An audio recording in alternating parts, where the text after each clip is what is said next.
em harmonia total com o próprio conceito da dedicatória aos peregrinos do Oriente e com o fato de que Hermann Hesse, em geral, faz esse esforço de sincretismo cultural entre o Ocidente e o Oriente. Não é? Esse sincretismo que nem sempre é possível. Por exemplo, André Malraux escreveu um livro muito famoso chamado La Tentation de l'Occident, A Tentação do Ocidente. É um livro no estilo epistolar, quer dizer, você tem basicamente uma troca de cartas entre quem? Entre duas pessoas, entre um professor francês que está morando na China e um chinês que mora na França. E eles estão falando cada um dos seus dois países, e aí a ideia enfim, né, o conteúdo do livro é que há uma espécie de incompatibilidade fundamental entre o Ocidente e o Oriente. Mas Hermann Hesse acha que isso não há, porque ele está sempre operando, digamos assim, numa esfera simbólica. Simbolicamente, os povos devem ser a mesma coisa, devem ser iguais, e é por isso que ele procura fazer esse sincretismo simbolicamente, e não culturalmente. Não é? É isso que faz Hermann Hesse. Aí deixamos aqui no intervalo o Hermann Hesse, ou melhor, o José Sérgio estudando, Vichy, para ver o que acontece. Vamos lá então. Então estamos aí na metade da página, mais ou menos, né? Posteriormente, José Sérgio se exprimiu sobre os... Todos descobriram? Todos encontraram? Posteriormente, José Sérgio, metade da página. Posteriormente, José Sérgio se exprimiu sobre os dias passados na noite de Bangu, não só como uma época de enorme felicidade, mas também como o princípio do seu despertar. E, aliás, daquele tempo em diante, ele usou cada vez com mais frequência a expressão despertar, com um significado semelhante, mas não de todo igual, ao que emprestar a ideia do autor. O Júlio Evola escreveu um livro magnífico sobre o budismo, o melhor livro sobre o budismo que eu li, do Júlio Evola, que chama-se A Doutrina do Despertar. O conceito de despertar é um conceito budista. Portanto, é mais um elemento orientalista. Júlio Evola, né, no final, Júlio Evola, que é um escritor italiano, Evola, Evola como a gente fala assim, E-V-O-L-A, Evola. Escreveu, chama-se A Doutrina do Despertar. Define o budismo como sendo isso, uma doutrina do despertar. O conceito de despertar é, portanto, um conceito orientalista, que está sempre presente em Hermann Hesse. É difícil. Acho que eu nem sei se tem português, a minha edição é em inglês. Continuamos. É de crer que a expressão despertar significasse um respectivo conhecimento de si próprio e do posto que ele ocupava dentro da organização castálica e na sociedade. Mas quer-nos parecer que esse significado ia se transformando, fazendo com que Sérgio, desde o princípio do despertar, adquirisse cada vez mais o sentimento de sua posição e de seu destino especial e único, ao passo que os conceitos das categorias usuais de hierarquia comum e da castálica em especial iam se tornando cada vez mais relativos. Apesar de haver opiniões fora de castalho que jogam a atividade de mandiões arrogantes, cuja concepção de vida não passava de uma brincadeira, um frutífero egoísmo do espírito, a Sérgio importava esclarecer se o jogo era realmente o máximo que castalho podia oferecer, e se valia a pena dedicar sua vida a ele. Mandrião é um preguiçoso. Mandrião é um preguiçoso. É que, apesar de Sérgio se ir aprofundando nos mistérios cada vez mais profundos das regras e possibilidades do jogo, e familiarizar-se com os policromos labirintos do arquivo e o complexo mundo interior do simbolismo do jogo, suas dúvidas não tinham desaparecido de todo, e ele já tinha adquirido a experiência de que a fé e a dúvida são inseparáveis, que uma determina a outra como o inspirar e o expirar, com seus progressos em todos os domínios do microcosmo do jogo. Naturalmente, sua visão e sua sensibilidade para a cor mágica do jogo haviam crescido. Os sentimentos de dúvida de José Sérgio incluíam até mesmo aspectos ligados ao seu poder crescente sobre os colegas. Era agradável e tinha algo de sedutor, exercer domínio sobre os outros e brilhar aos olhos alheios, mas encerrava também uma demonia e um perigo. A história universal consistia numa fila ininterrupta de senhores, chefes, poderosos e andantes. Mandantes, aqui faltou eles. Mandantes. Que, com raríssimas exceções, haviam principiado bem e terminado mal, e haviam, pelo menos aparentemente, aspirado ao poder em prol do bem, para mais tarde se tornarem possessos e embriagados por esse mesmo poder, amando o poder pelo poder.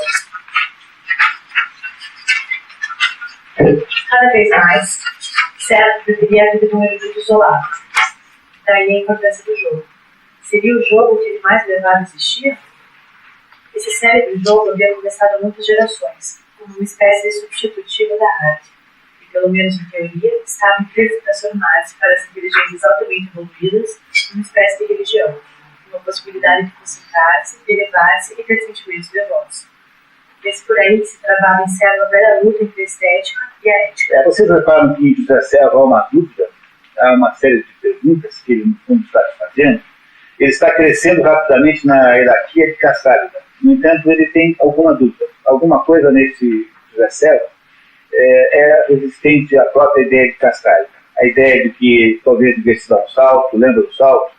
A ideia de que talvez o Plínio tenha razão em algumas das suas críticas, esse poder que ele vai obtendo, que não me parece um poder que ele gostaria de ter.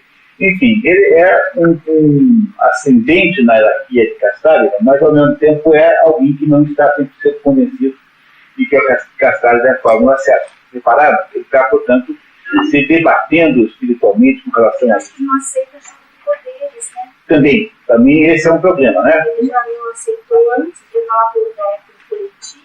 O que mais acusava era essa hipocrisia, né? Essa busca dessa vaidade. E estava num mundo que era tudo. Começou a ter essa diferença. Só que isso é 200 anos antes, né? Ele criticava o passado, que agora estão 2.200. Mas lá também estão começando a ter as lições. Né? É isso mesmo. Portanto, ele tem dúvidas e tem incertezas sobre ser Castalho. No entanto, não obstante, ele está todo dia crescendo mais na hierarquia da própria Castalho. Não é isso que eu suporto, não é isso? Não, é uma opção de coisas ao mesmo tempo. Não é uma única coisa. Ele tem dúvidas sobre o próprio conceito da ideia. Eu lembro que o seu professor de música, que é o mestre que orienta, falou assim, olha, você não deve procurar tanto uma fórmula de perfeição para compreender o mundo, deve ter alguma coisa mais importante que isso. Ele tem todos os tipos de dúvida, esse José Serra. Né? E ele já está cozinhando ao longo dessa subida. Ele está subindo muito rápido. Reparem como vão acontecer coisas interessantíssimas na primeira parte. Certa noite, Sérgio reencontra Plínio de Sinóia, agora no mundo, a caminho de uma brilhante carreira política. Lembra do Plínio, aquele com quem ele duelava? Plínio comenta riscos de Castalho ser desativada por razões orçamentárias. De qualquer modo, apesar das modestas exigências de Castalho contra a vida material, ela custa um país Nobel a soma de dinheiro por ano. A conversa é fria e formal, como se ambos tivessem se distanciado enormemente. O Plínio foi para o mundo, né? Agora ele vive no mundo enquanto o outro continua lá naquele ambiente artificial de Castalho. O mestre do jogo, naquela época, era Tomás von der Brahe, clara referência a Thomas Mann, em cuja cidade natal, Lübeck, corre o Rio Brahe. Thomas Mann é também autor da Montanha Mágica, obra com aspectos assemelhados aos outros contos de livro. Viu, Franco? É uma dica fundamental para vocês entenderem. Tá? Célebre personagem, muito viajado e elegante, de espírito conciliador. O Magister Lúdio convida José Serra a visitá-lo. Serra ficou admirado com o convite e ainda mais com o pedido de auxílio para estudar a proposta de um organista, uma das inúmeras propostas que têm que ser submetidas ao exame de direção superior do jogo. Servo é um aluno muito jovem ainda, ele não tem nada, ele é apenas um aluno. E o mestre dos jogos, quer dizer, a mais importante autoridade, o convida para trabalhar com ele. É uma coisa muito honrosa, né? Uma coisa muito potente para mim. Servo ajuda o mestre diariamente durante 2 semanas. Aos poucos, Servo percebe que, na verdade, está sendo testado. No final, o mestre sugere a Servo que ele peça sua admissão na ordem, com a seguinte advertência. Sei que só as minhas palavras não poderão curar-te disso, mas, no entanto, eu te digo, devemos filosofar só com os meios legítimos, os próprios meios da filosofia. O nosso jogo não é nem filosofia nem religião, é uma disciplina especial. No seu caráter assemelha essa arte, é uma arte sui generis. Nós faremos mais progressos aceitando esse fato do que percebendo só depois de centenas de insucessos. José Serra admitiu na ordem uma cerimônia simples, em que se tocou o prelúdio de um coral de barro. O fato ocorreu nos meus momentos de aposentadoria, por velhice, do velho mestre da música. Como primeira missão, José Serra, agora membro da ordem, tem que ir ao convento dos beneditinos com um objetivo. Tratava-se da seguinte proposta.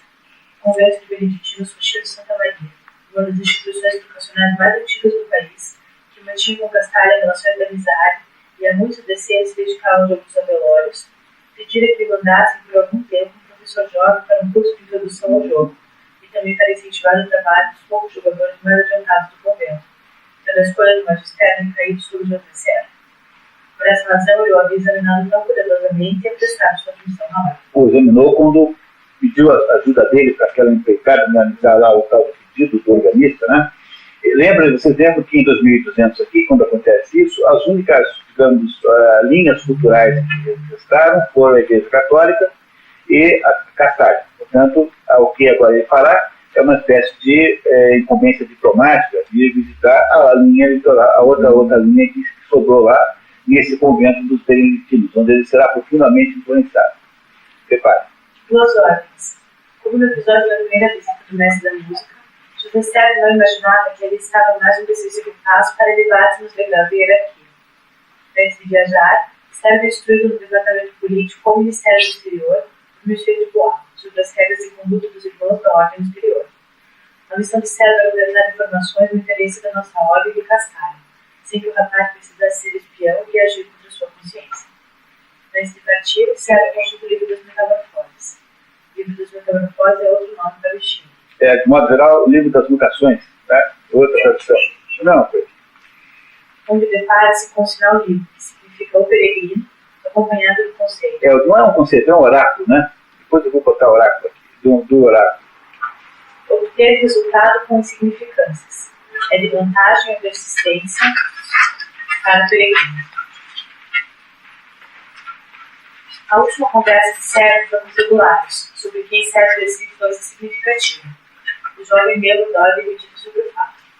Ele percebeu que uma parte desse poder de atração e de influência sobre os outros pertence intrinsecamente a todo professor e educador, ocultando perigos e trazendo responsabilidades. Vocês não têm ideia de quando eu considero isso que está dito a mim. Eu, quando digo para vocês uma coisa, eu digo com uma enorme no sentido de responsabilidade, porque eu acho que isso é uma tarefa de quem está dando aula. A ideia de que você é responsável pelo que os outros podem eventualmente entender das coisas me parece ser a primeira condição psicológica para que você possa ser um professor decente. Não digo nem bom, porque bom ou mau professor também é uma questão aí de talento e método.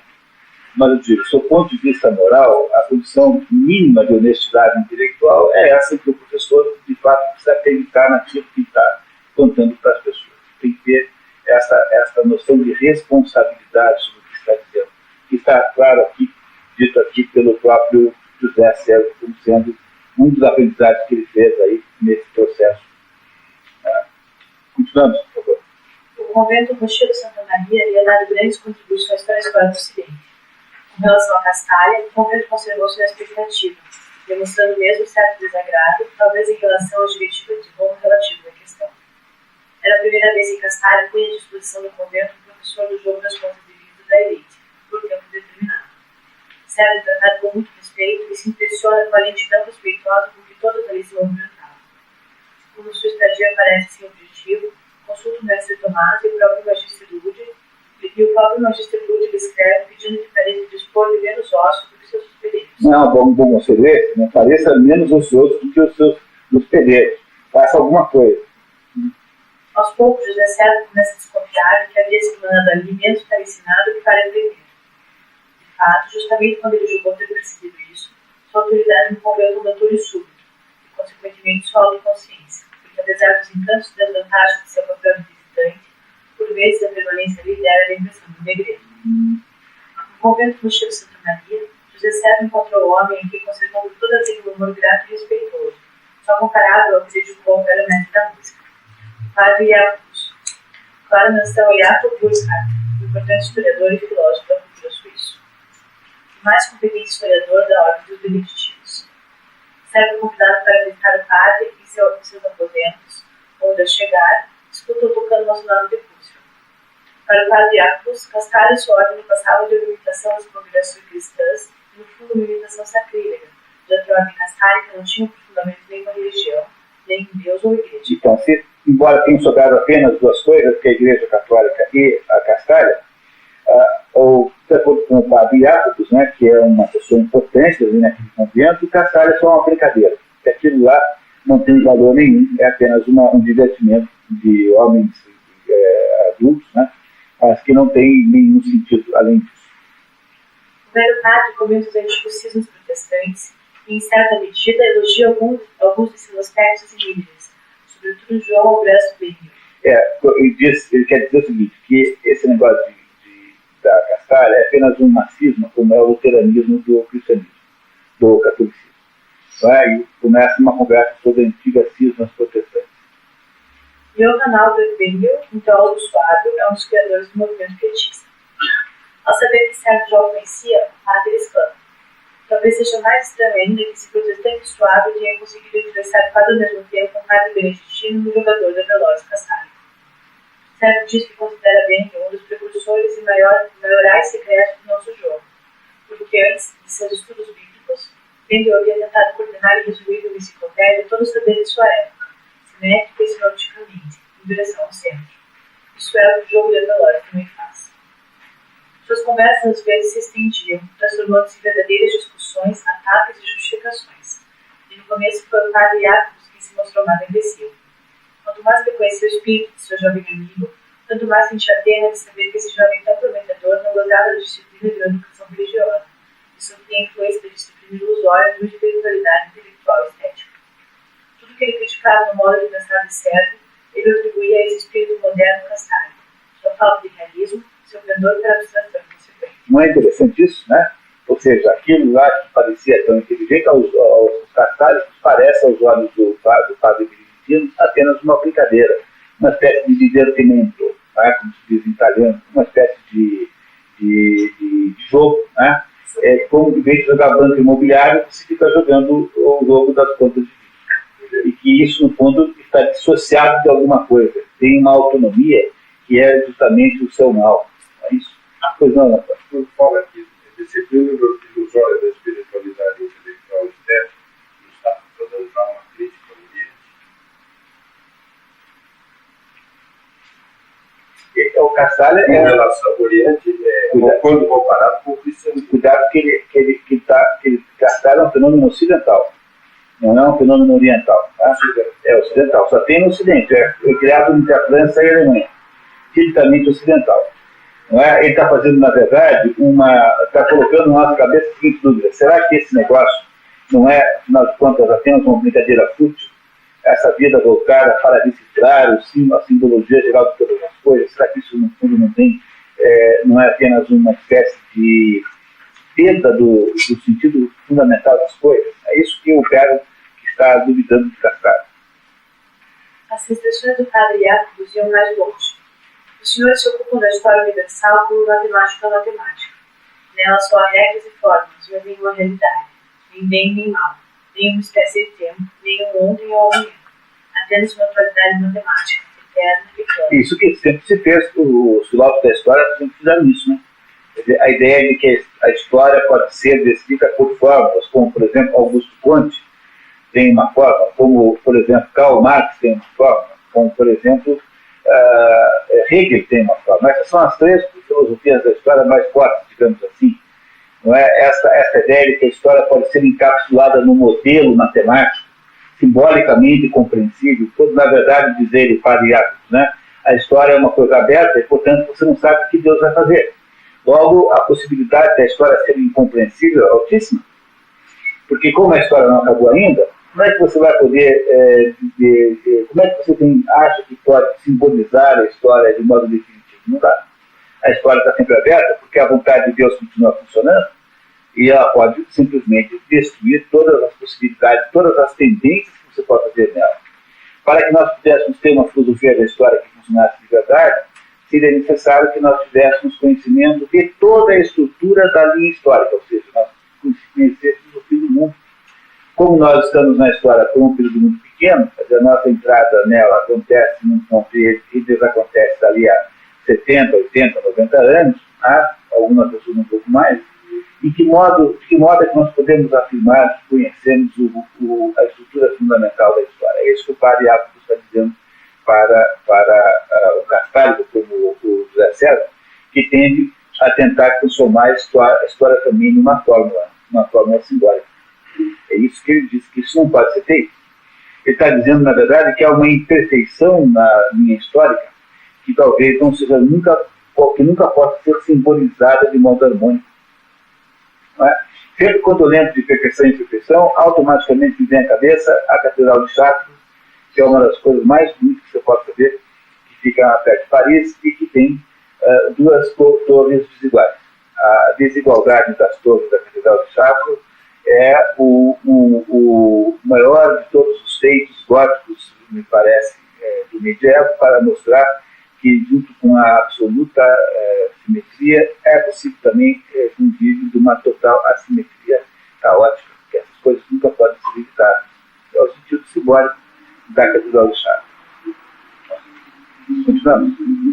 Mas como é possível contar essa história sem introduzir de modo determinado? Isso perguntou o José César. Certamente que temos que introduzir alguma história para ver Arianos. Toda ciência, aliás, é organização, é simplificação, é uma preparação para tornar digerível tudo que é indigero para o espírito.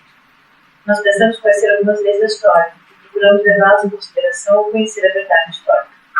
Deste mesmo como anatomista, que ao dissecar um cadáver, não se vê diante de descobertas espantosas, mas antes da profusão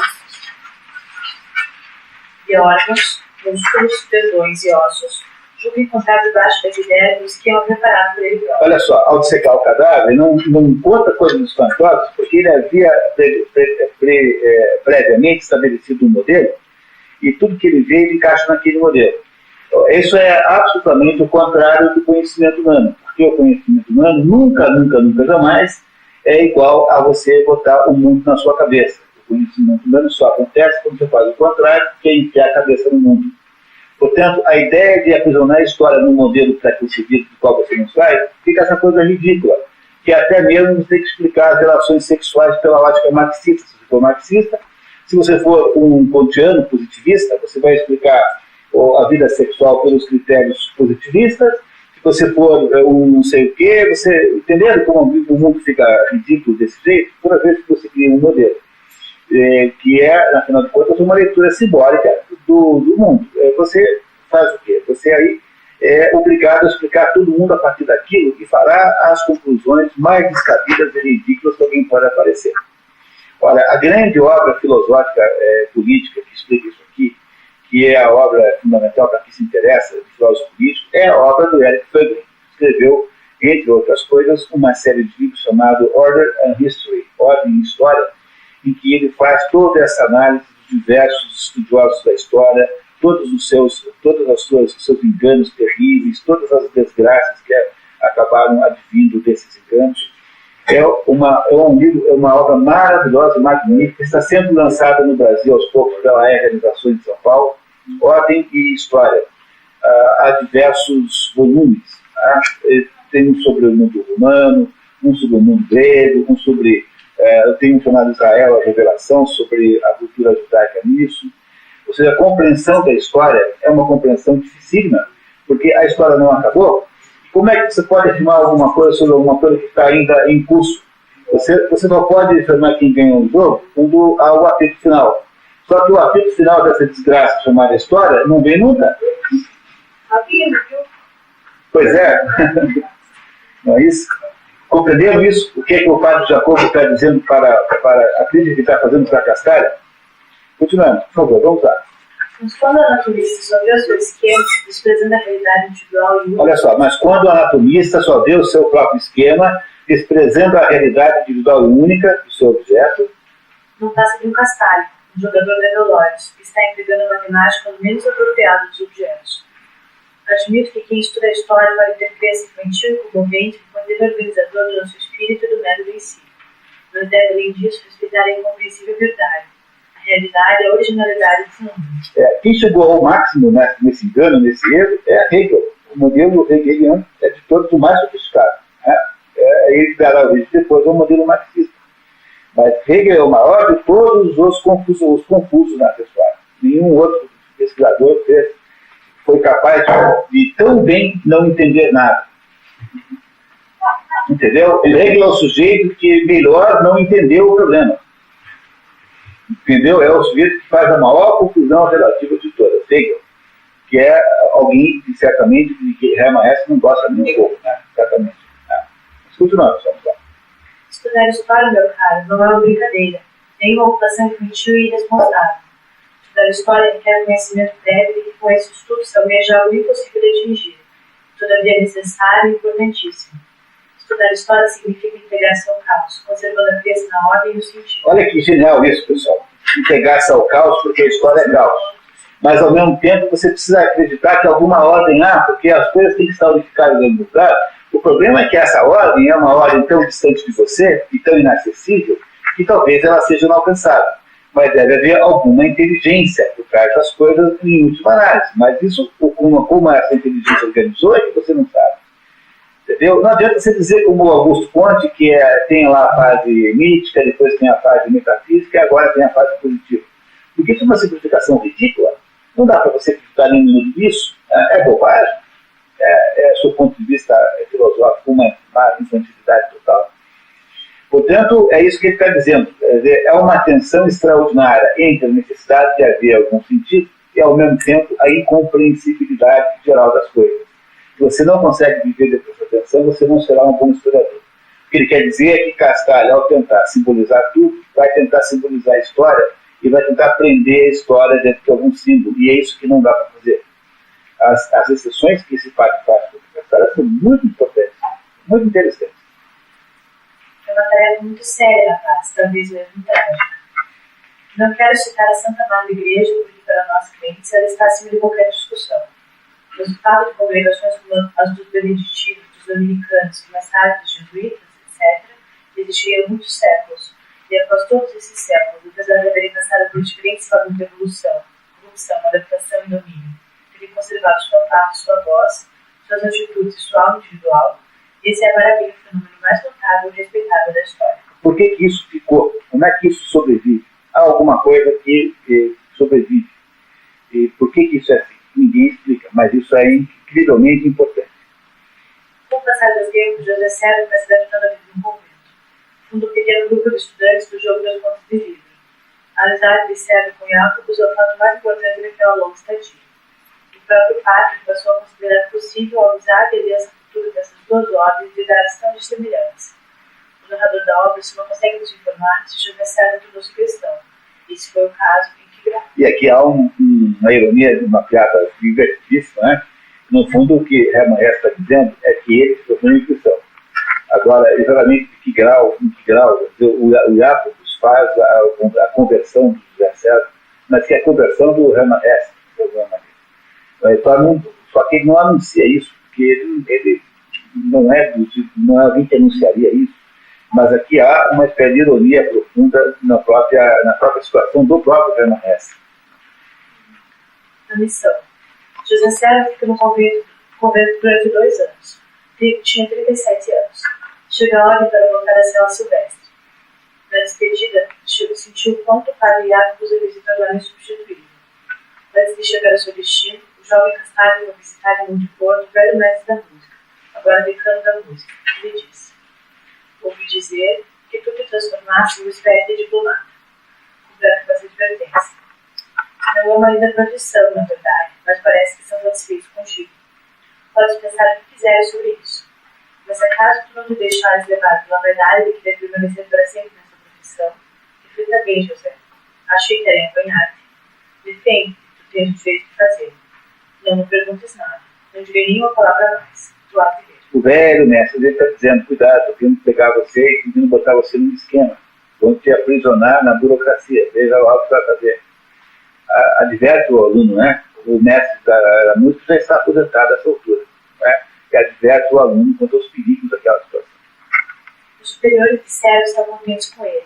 Ter feito avisar e poupar de Jacobus era mais, muito mais mesmo do que se poderia esperar. José Sérgio era atentamente observado e finalmente de ponto ao plano para estabelecer uma representação permanente de Castalha junto ao Santa Fé de Roma. Esse era o plano, né? Castalha queria ter relações diplomáticas com Roma. No sentido, não da palavra, não no sentido próprio da palavra, Castalha não é um país, Castalha é uma entidade, uma instituição, dentro de um país. Mas Castalha é como se a maçonaria quisesse ter uma conversa com outros brasileiros, nesse sentido. E o mestre Tomás continuou, na sua forma de falar persuasiva dela, dizendo que agora chegara no momento histórico, ou estava bem próximo, de construírem uma ponte sobre o abismo que separava Roma da ordem. Os futuros perigos dessas duas instituições teriam sem dúvida inimigos comuns, participariam do mesmo destino e seriam aliados militares. Certo, lembrando que o conselho do decano desconfia. É para Roma que me querem mandar, e talvez para sempre. Planeja resistir à iniciativa. De fato, os membros altos da ordem pretendiam usar o padre Jacobus como intermediário na negociação. A nova missão de César é voltar ao convento convencendo o padre Jacobus a ajudá-los. Ajudar a fazer o quê? A estabelecer um diálogo diplomático entre a Castalha e o Vaticano. Roma, né? A gente fala nunca aqui em Vaticano, mas em Roma. De volta ao mosteiro de Santa Maria, aumenta a amizade intelectual entre César e o padre Jacobus, que continuou usando o jogo das contas divisas de ser apenas um jogo, instituído de uma concepção verdadeira e um verdadeiro conhecimento do homem. Vós não conheceis ao homem, e desconheceis também sua bestialidade e sua semelhança com a divindade. Olha só, o homem tem uma bestialidade e uma semelhança com a divindade. Ou seja, o homem tem dentro de si um componente animalesco, abismal, e tem um componente divino e transcendente. O homem não pode ser, portanto, uma entidade perfeita. Não é isso que o Jacob está dizendo? Que o homem tem dentro de si os dois componentes em conflito. Portanto, o que faz Castalha de errado, segundo a concepção aqui do padre, é a partir de uma pressuposição de perfeição humana que não pode existir. Olha que importante esse pedaço, hein, pessoal? Depois a gente vai entender dentro do seguinte. Vós conheceis o Castalho, um gênero único, uma casta, uma tentativa particular e artificial de cultura. Vocês não conhecem os seres humanos, está dizendo? O padre Jacobus confessa suas dúvidas sobre o verdadeiro objetivo de César no convento. Desconfiou, né, que tinha um plano. O senhor tem uma missão diplomática, e ela não se refere nem ao nosso convento, nem ao senhor Abade, mas a mim. César, surpreendido, concorda, envergonhando-se de não ter sido o primeiro a tocar no assunto. Informado da verdade, o padre Jacobus promete pensar no assunto, subordinando sua decisão à prova de que as concepções castálicas sejam plausíveis para ele. Os dois homens continuam um duelo intelectual. Após mais um ano, o padre Jacobus escreve carta de direção da ordem castálica, dando sua aquiescência em questão diplomática. Concordou. Deu certo. Magister Lúdio. César volta à sala silvestre bem na época dos grandes jogos do Contos e Livros, o dos aniversários ou o dos solenes. As atividades duraram várias semanas. Naquele ano, no entanto, o Lúcio fracassou. Foi mesmo um jogo melancólico, infeliz, quase destinado ao fracasso. O mestre Tomás, doente, não havia dirigido o jogo e foi substituído pelo Sombra, seu substituto, Bertrand, pouco querido entre os funcionários e pela camada mais nova de jovem da elite. Desgraçadamente, no penúltimo dia do festival, seu criador, o Magister Tomás, cerrou para sempre os olhos. Bertrand, abalado com a morte do mestre e com o fracasso, para as montanhas, mas acabaria indo espinho dele. Certo que havia assistido ao festival como observador e não como participante, sem se distrair das negociações entre os superiores e a elite para a substituição de Tomás e Bertrand. Por causa de sua longa estada no mosteiro de Santa Maria, César é tratado pelos colegas com cortesia irônica ou muito frieza precavida.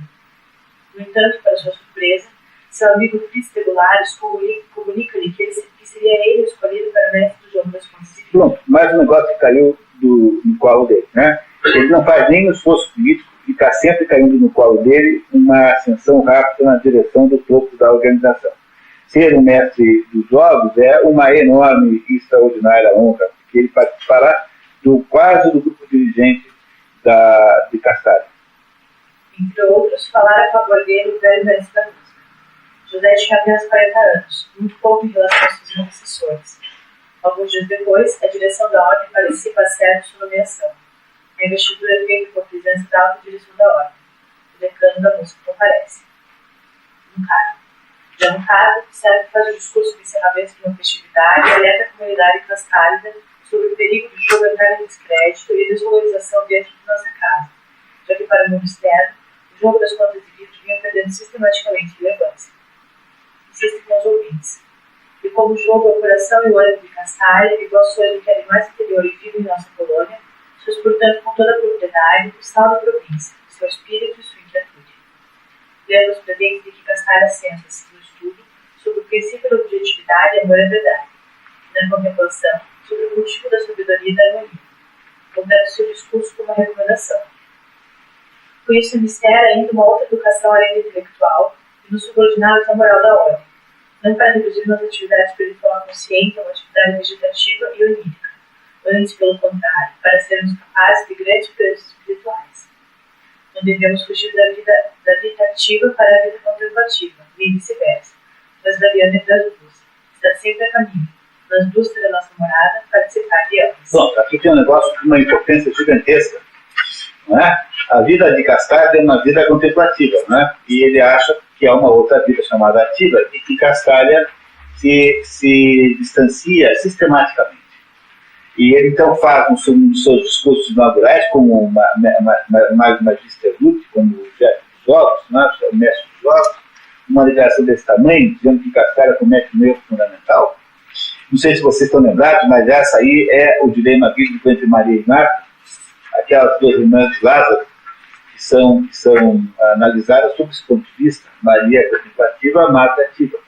As duas irmãs de Lázaro que têm essa contradição entre elas, né? Da vida contemplativa por oposição à vida ativa.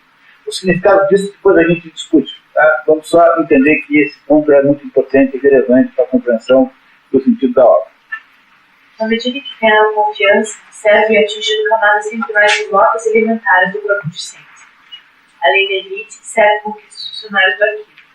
Começa a idealizar seu próprio projeto para jogos de consciência. A ideia, magnífica por sinal, consistia em dar ao jogo a estrutura de dimensões de bancada chinesa arquitetada de acordo com o antiquíssimo sistema ritual confuciano. A orientação conforme os pontos cardeais, os portões, o muro dos espíritos, as proporções entre partes construídas e pátios, as subordinações de estrelas, ao calendário, a vida familiar e ainda mais o simbolismo e as regras estilísticas do jardim. Pede do seu amigo Pergolares, que, embora desconhecedor da cultura chinesa, poderia ter iniciado o simbolismo chinês pela literatura. Essa parceria no projeto reavivou a amizade entre os homens, prejudicada pela súbita elevação de nível de José Célio. Enquanto isso, José Célio, tendo recebido notícias preocupantes sobre a saúde dos somente da música, parte para Monteporto, acompanhado de Pedro, o portador das más novas. Havia quase 30 anos que Célio havia visto o velho professor pela primeira vez. O ancião, muito atingido pela idade, só consegue dizer a Célio duas palavras.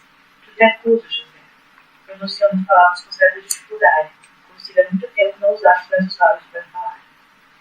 Alguma coisa de sua serena quietude, alguma coisa de sua paciência e silêncio passou-se para mim, e de repente invadiu-me uma nova compreensão pela situação do velho e pela transformação que superava em seu ser, longe dos homens em direção à serenidade, longe das palavras em direção à música, longe dos pensamentos em direção à unidade.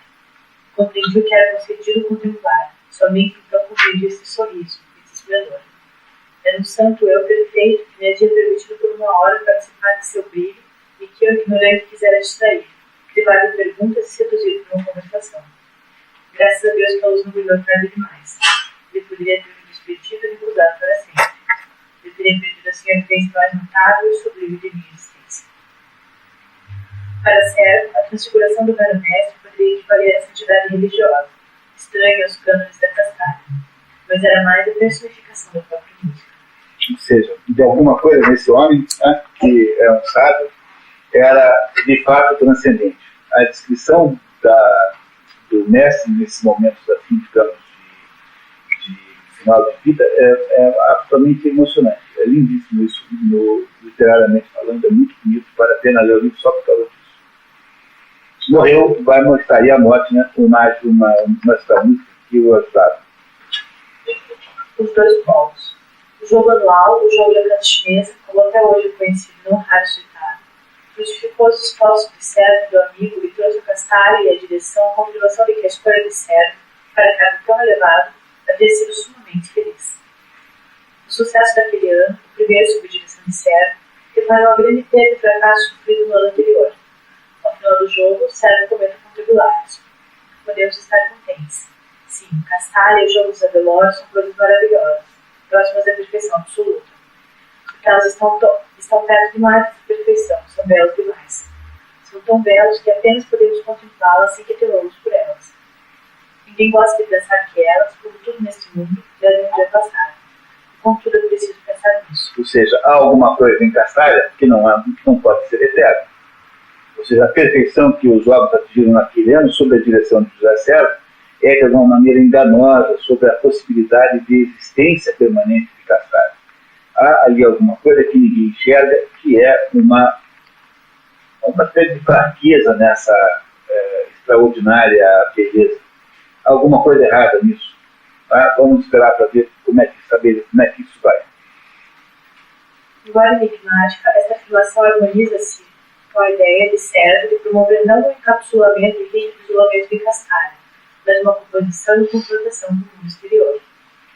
Através de sua combativa amizade com o filho do senhor e com o velho estado padre, Sérgio adquiriu conhecimento, ou melhor, uma ideia do mundo extra-Castalho que, como poucos em Castalho de Sérgio possuíam, sem que entrasse em contato efetivo com aquele mundo. Ele sempre foi e permaneceu um Castalho genuíno e fiel, mas nunca perdeu de vista que Castalho era apenas uma parte, uma pequena parte do mundo, se bem que é mais preciosa que regulares, um tipo que não faz caso de tais, não ligava nenhuma importância à hierarquia, pouco se importava com repressão e isolamento, e implicava um grande desafio para a série. Devemos admirar como obra-prima do tato da psicologia das relações humanas, a arte com que o magista sabia não somente manter o seu amigo razoavelmente na linha, mas também aproveitar o seu dom a serviço do jogo de velórios e levá-los a grandes proezas, a prudência e a paciência com que ele suportou os caprichos e esqueletísticos regulares e os venceu com um infatigado apelo que aquele mais valioso em seu ser. O magíster Lúcio Sérgio tinha uma convicção central. Ele servia uma comunidade espiritual, cuja força e sentido ele admirava, mas cujo perigo deslumbrava a inclinação de se considerar meramente como um fim em si mesmo, esquecer sua função e colaboração no conjunto do país e do mundo, e finalmente arruinar-se numa separação do conjunto da vida, brilhante sem dúvida, mas condenado à esterilidade. Esse perigo ele tinha pressentido naqueles primeiros anos, em que havia hesitado longamente e receado entregar-se de corpo e alma ao jogo de velórios. Seus estudos indicavam que as relações de Castalho com o mundo exterior estavam em franco retrocesso. Daí o interesse crescente de Sérgio em lidar com os alunos mais jovens. Quanto mais novos, tanto mais ligados ao conjunto do mundo da vida, tanto mais especializados e adestrados. O decano da música acabou morrendo como uma progressiva desmaterialização, um desaparecimento da substância corporal e das funções fisiológicas, enquanto a vida se concentrava sempre mais exclusivamente no olhar e no leve brilho do semblante curioso e curvado. Um diálogo. Chegamos em nosso ensaio ao ponto em que nossa atenção se prende totalmente àquela evolução que a vida do mestre tomou em seus últimos anos e que conduziu a sua despedida do cabo da província, a passagem a um outro ambiente e ao seu fim. Então, agora ficamos sabendo que o nosso herói vai sair de Castalho.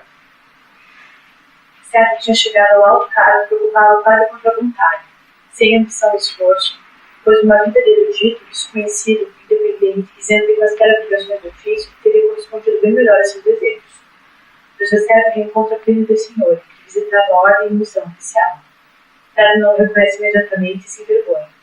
Em seguida, reconhece em Plínio uma forma tipicamente mundana de sofrimento e tristeza. O Plínio do Senhor é aquele que está no mundo, né? Que era aquele seu antagonista. Ele estava perturbado e comovido por esse semblante. Não lhe pareceu apenas significativo que o mundo mandasse aqui agora seu amigo perdido, e que Plínio e José, como outrora dos polêmicas escolares, representassem também nesse instante real e validamente um mundo e uma outra ordem. Mais importante e simbólico que nos parecia que nesta face solitária e sombreada de aflição, o mundo enviara a Castalho não o seu riso, o prazer da vida, a alegria do poder, a sua brutalidade, mas a sua miséria, o seu sofrimento. Que é o que o Plínio trazia, né? Miséria e sofrimento. Enquanto caminham juntos, trocam reminiscências e conversam. Plínio começa lembrando que muitos dos conceitos que ambos usam podem ser estranhos ao outro. E assim acontece no fundo com a maioria das palavras dos conceitos que exprimem a nossa vida. Sérgio concorda. Pode-se afirmar que cada homem na Terra pode em princípio entender-se com o outro e pode-se afirmar que não há absolutamente dois homens no mundo entre os quais seja possível uma comunicação e comunhão autênticas, íntimas, sem lacuna. Tanto uma como outra afirmação são plenamente verdadeiras. É yin e yang, dia e noite, ambos têm razão. É preciso ter ambas influentes de vez em quando. E eu te dou razão neste ponto, pois eu também não creio que nós dois algum dia nos possamos compreender totalmente. Plínio conta sua trajetória de decepções com a família, com a universidade e com os amigos. Esse pequeno parágrafo de trezinhas para tudo, por favor. Esse não tem importância, está cortado, tá? E essas trezinhas? Não sei se minha vida foi útil e apenas mal entendida ou se ela tem sentido. Se ela tem sentido, só pode ser o seguinte: o conhecimento e a experiência claríssima e dolorosíssima de um homem concreto singular do nosso tempo, da distância colossal que separa Castalho de sua pátria, ou talvez diversamente anunciado. Enquanto nosso país se tornou alheio e infiel à sua nobre província, ao espírito dessa província. Como em nosso país, alma e corpo, ideal e realidade estão divorciados. O povo querem saber, na realidade, saber um do outro. Se eu tinha uma missão e um ideal na vida, era de fazer de minha pessoa uma síntese dos dois princípios, ser o intermediário, o intérprete e o conciliador entre os dois. Tentei e malogrei. Então, o Plínio agora faz uma confissão muito importante, dizendo que ele passou 4 anos em Castalha e queria fazer a fusão entre Castalha e o mundo, mas ele não conseguiu. Na verdade, ele foi derrotado pelo mundo. E está agora aí mal casado, está mal posicionado em termos políticos, tem uma situação social ruim, quer dizer, não conseguiu melhorar o mundo em que ele vivia, o mundo real, né? Esse mundo mundano, digamos assim. E ele, embora tenha tentado fazer a fusão, não conseguiu. Diz o Plínio desse senhor. Esse senhor conclui sombriamente. O mundo foi mais forte do que eu e foi particularmente me subjugando e me degutindo. É aquilo que diz a pessoa idealista e fala assim, eu era tão idealista, mas hoje, um dia, eu caí na real, então agora eu faço aí, eu compro o governantes, eu faço todas as bandeiras que o mundo faz, porque afinal de contas agora caí no mundo real. Eu tentei ser idealista, não consegui. Esse é o Plínio fazendo esse tipo de declaração. Tá? Fracassou mesmo tendo tentado fazer uma junção dos dois mundos. Plínio confessa que na rápida volta à sala silvestre, que havia encontrado uma noite coceira, trata-se da ocasião em que Plínio e José conversaram sobre os riscos de viabilidade orçamentária de Castalho. Mal pôde suportar o mal-estar e o constrangimento pela falta total de sintonia de ambos. Sérgio concorda e propõe que ele naquela época, mas Plínio julga que o incidente teria de valor desigual para os dois. Para mim foi uma derrota e um malogro e além disso marca o começo de importantes mudanças na minha vida. Plínio emenda. O que mudou, eu te pergunto, na tua vida após o nosso encontro? Nada. Na minha vida, em contrapartida, esse encontro significou um fato profundo e doloroso e por isso não posso acompanhar-te no riso com queridos do assunto. Plínio, na verdade, acusa Sérgio de não o ter ajudado na ocasião do encontro da hospedaria, mas o mestre do jogo argumenta. Foi assim o meu julgamento. Bem que observei que em ti quase nada mais restava de castalidade. Com toda evidência, tinhas olvidado até as regras básicas. Bem, eu não tinha nada a ver com isso. Mas por que vinhas agora a São Silvestre e pretendias saudades como colegas? Isso me era, como já disse, irritante e tivesse carradas de razão em interpretar minha delicadeza obsequiosa como uma repulsa. Repudiei instintivamente e não porque eras um mundano, mas porque levantavas pretensão de passar por Castalho. Interessante, né? Quer dizer, o Plínio, quando voltou, estava já completamente mundanizado, é por isso que eles não conseguiram mais se entender. É isso que o Sérgio explica a ele para que ele tenha sido tão frio, né, naquela ocasião. Sérgio deve ser compassivo. Deduzo de tuas palavras e percebo pelo tom que adotaste que ainda nutre do coração ódio contra nós. E não obstante, ele está repleto ao mesmo tempo de um amor desesperado por nós. Está cheio de inveja e de saudade. Castalho não é culpado de tua tristeza, de tua infelicidade, ou caso queira nomear, é preciso contar um outro procedência. De fato, depois de ter sido recusado pela comunidade castálica, a vida de Plínio só conseguiu ser conduzida sob álcool e soníferos. Como reação a todas as modalidades, ele havia se dedicado, se tornando orgulhoso demais para recomeçar. 17 de treva. Odeias Castalho, a desprezas. Estás orgulhoso demais da tua humanidade, da tua tristeza para querer aliviá-la por meio de um pouco de razão e meditação. E contudo, uma nostalgia secreta, indomável, dirigiu-te e atraiu-te todos esses anos para nós e nossa serenidade, até que voltaste e viesse fazer conosco nossa experiência. Digo-te que desta vez chegasse no tempo oportuno, no tempo em que eu também estou suspirando por um chamado do nosso mundo, por um portão que se abre. Pronto, então ele está dizendo assim, olha, você de fato está querendo voltar, mas eu estou querendo sair. Né? Então o José Servo está confessando ao Plínio agora que ele também está a ponto de sair, não irá embora. Os dois homens olham o céu e Sérgio pega Plínio que repare que a profundidade do mundo dos seus mistérios não se encontra no estômago do Luís Negro. A profundidade está no claro e no sereno. Olha que coisa bonita. O mistério do céu não está na parte escura, o mistério do céu está na parte luminosa. Já tinham reparado nisso? Que o mistério é a luz e não é a escuridão? É ali que está a parte que interessa. Né? quando eu digo para vocês, por exemplo, quando eu faço aqui qualquer reparo, digamos, essa técnica da psicanálise, eu estou dizendo justamente o que ele está dizendo aqui, é que psicanaliticamente fica todo mundo preocupado em saber como é que as coisas ruins da sua vida conduzem os seus atos. Aquilo que você escondeu embaixo do tapete, né? No porão, aquilo que você não quer que ninguém veja. Quando, na verdade, talvez estivesse a explicação da sua vida nas coisas boas que você faz, e não naquelas ruins. Deve ter alguma coisa na sua vida que é conduzida não pela sombra, mas pela luz, que é onde você devia procurar o mistério. Fundamentalmente, é essa a ideia que eu sempre tento dizer para vocês. Não estou dizendo com isso que a parte sombria não possa ter poder. Tem também. Mas ele não tem o poder sozinho. Tem alguma coisa que tem que ser complementada. Permita-me ainda uma palavra, como sou de novo mestre do jogo de relógios e voz. Gostaria de dizer alguma coisa sobre serenidade. A serenidade das estrelas, do espírito e também sobre o nosso estilo de serenidade. Eis a pressão à serenidade. Provavelmente foste obrigado a seguir um caminho de tristeza e agora toda clareza e bom humor. E, nomeadamente, de cultivando de castalho, parece superficial e infantil e igualmente covarde. Uma fuga diante do pavor e abismos da realidade para um mundo claro, bem ordenado, de puras formas e fórmulas, de puras abstrações e filigranas. Mas, meu caro tristonho, vá lá que existe essa fuga. Vá lá que não faltem castalhos covardes, medrosos, que brincam com puras formas, que eles constituam até a maioria. Isso não tira nada da genuína serenidade do céu e do espírito, não invalida o seu brilho e o seu valor. José acaba para ti uma sonora de porção, até dessa predileta de Padre Hércules. Quando José despediu o hóspede, ele se mostrou um rosto mudado e iluminado e ao mesmo tempo lágrimas nos olhos. Preparativos.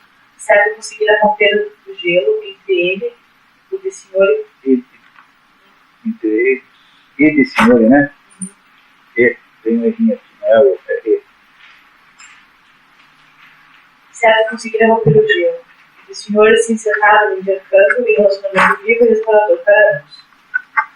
Esse encerrado no intercâmbio e relacionamento vivo e restaurador para anos. O senhor que vivia desde tantos anos uma melancolia resignada, teve afinal de dar razão ao amigo. De fato, tinha sido uma ansiedade pura, de claridade, serenidade cascárica que eu tinha impedido de volta para a vida pedagógica. De fato, o primo não tinha sido um bom conciliador entre Castalho e o mundo e havia se tornado um estranho isolado dos dois mundos. Contra a vontade de seu pai, havia aderido ao partido posicionista dirigido por um certo Greenwood, orador demagógico. Esse fato romper esses laços com a casa paterna. De desgosto, morreu sua mãe em seguida. Quando da morte do pai, Lina havia vendido a velha e nobre residência da família e desfeito todos os laços com o passado familiar. Seu casamento estava herdado de tensões, complicações e resistências. O lojista decide reensinar o melancólico amigo da juventude a sorrir e a rir. Apesar dele ter cerca de 50 anos, essa tarefa seria difícil, ainda que esse homem coopere com mais boa vontade. Com permissão da direção da ordem, José Sérgio vai visitar o filho na cidade. A visita transcorre com frieza e formalidade. Sérgio vê na casa de Plínio a atmosfera penosa, não isenta de culpa, é que se vive a atmosfera sufocante por instintos reprimidos, infestada de receios, perturbações e rompimentos, carregada de tensões. Mestre Alexandre é escolhido como novo propósito. De acordo com as constituições, o propósito da direção da ordem era também chamado o mestre da ordem. Seus colegas, os magísteres, não estavam subordinados a ele.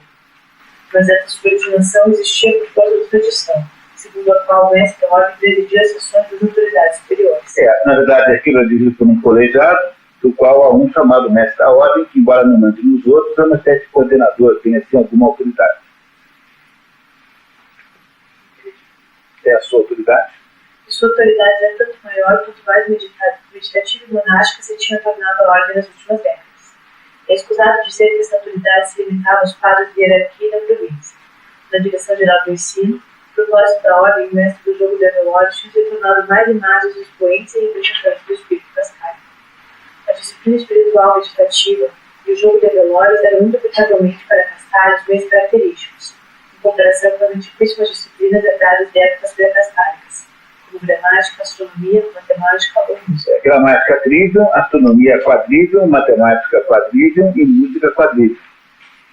Tem aqui, portanto, essas 4 disciplinas são 4 das 7 disciplinas das artes liberais, né? Havendo aqui uma ênfase em quadrivium.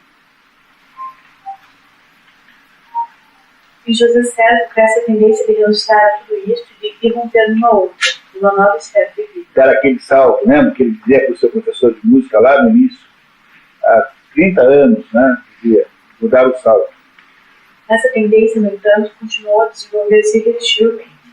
Depois de se tornar totalmente consciente, quando era sucedido na altura de seu 6º ou 7º ano de magistratura, frutificou-se que foi aceito por ele, o homem do despertar, sem acanhamento,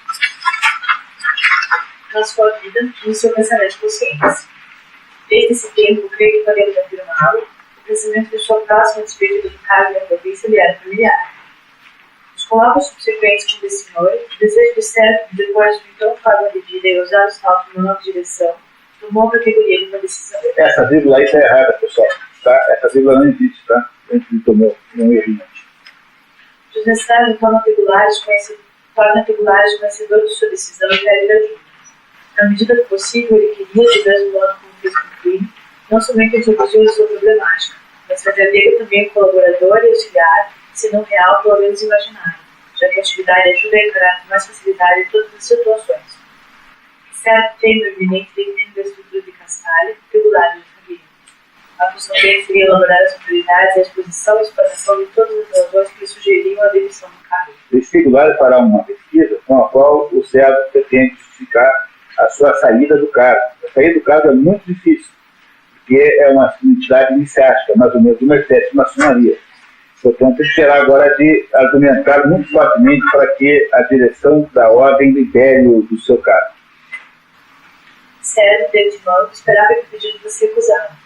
Mesmo assim, peregrine que lhe consiga um lugar de professor de música, de preferência fora da universidade, para não ter que se enquadrar novamente na aparelhagem oficial de tradições, normas de rotinas mecânicas e prescrições sagradas.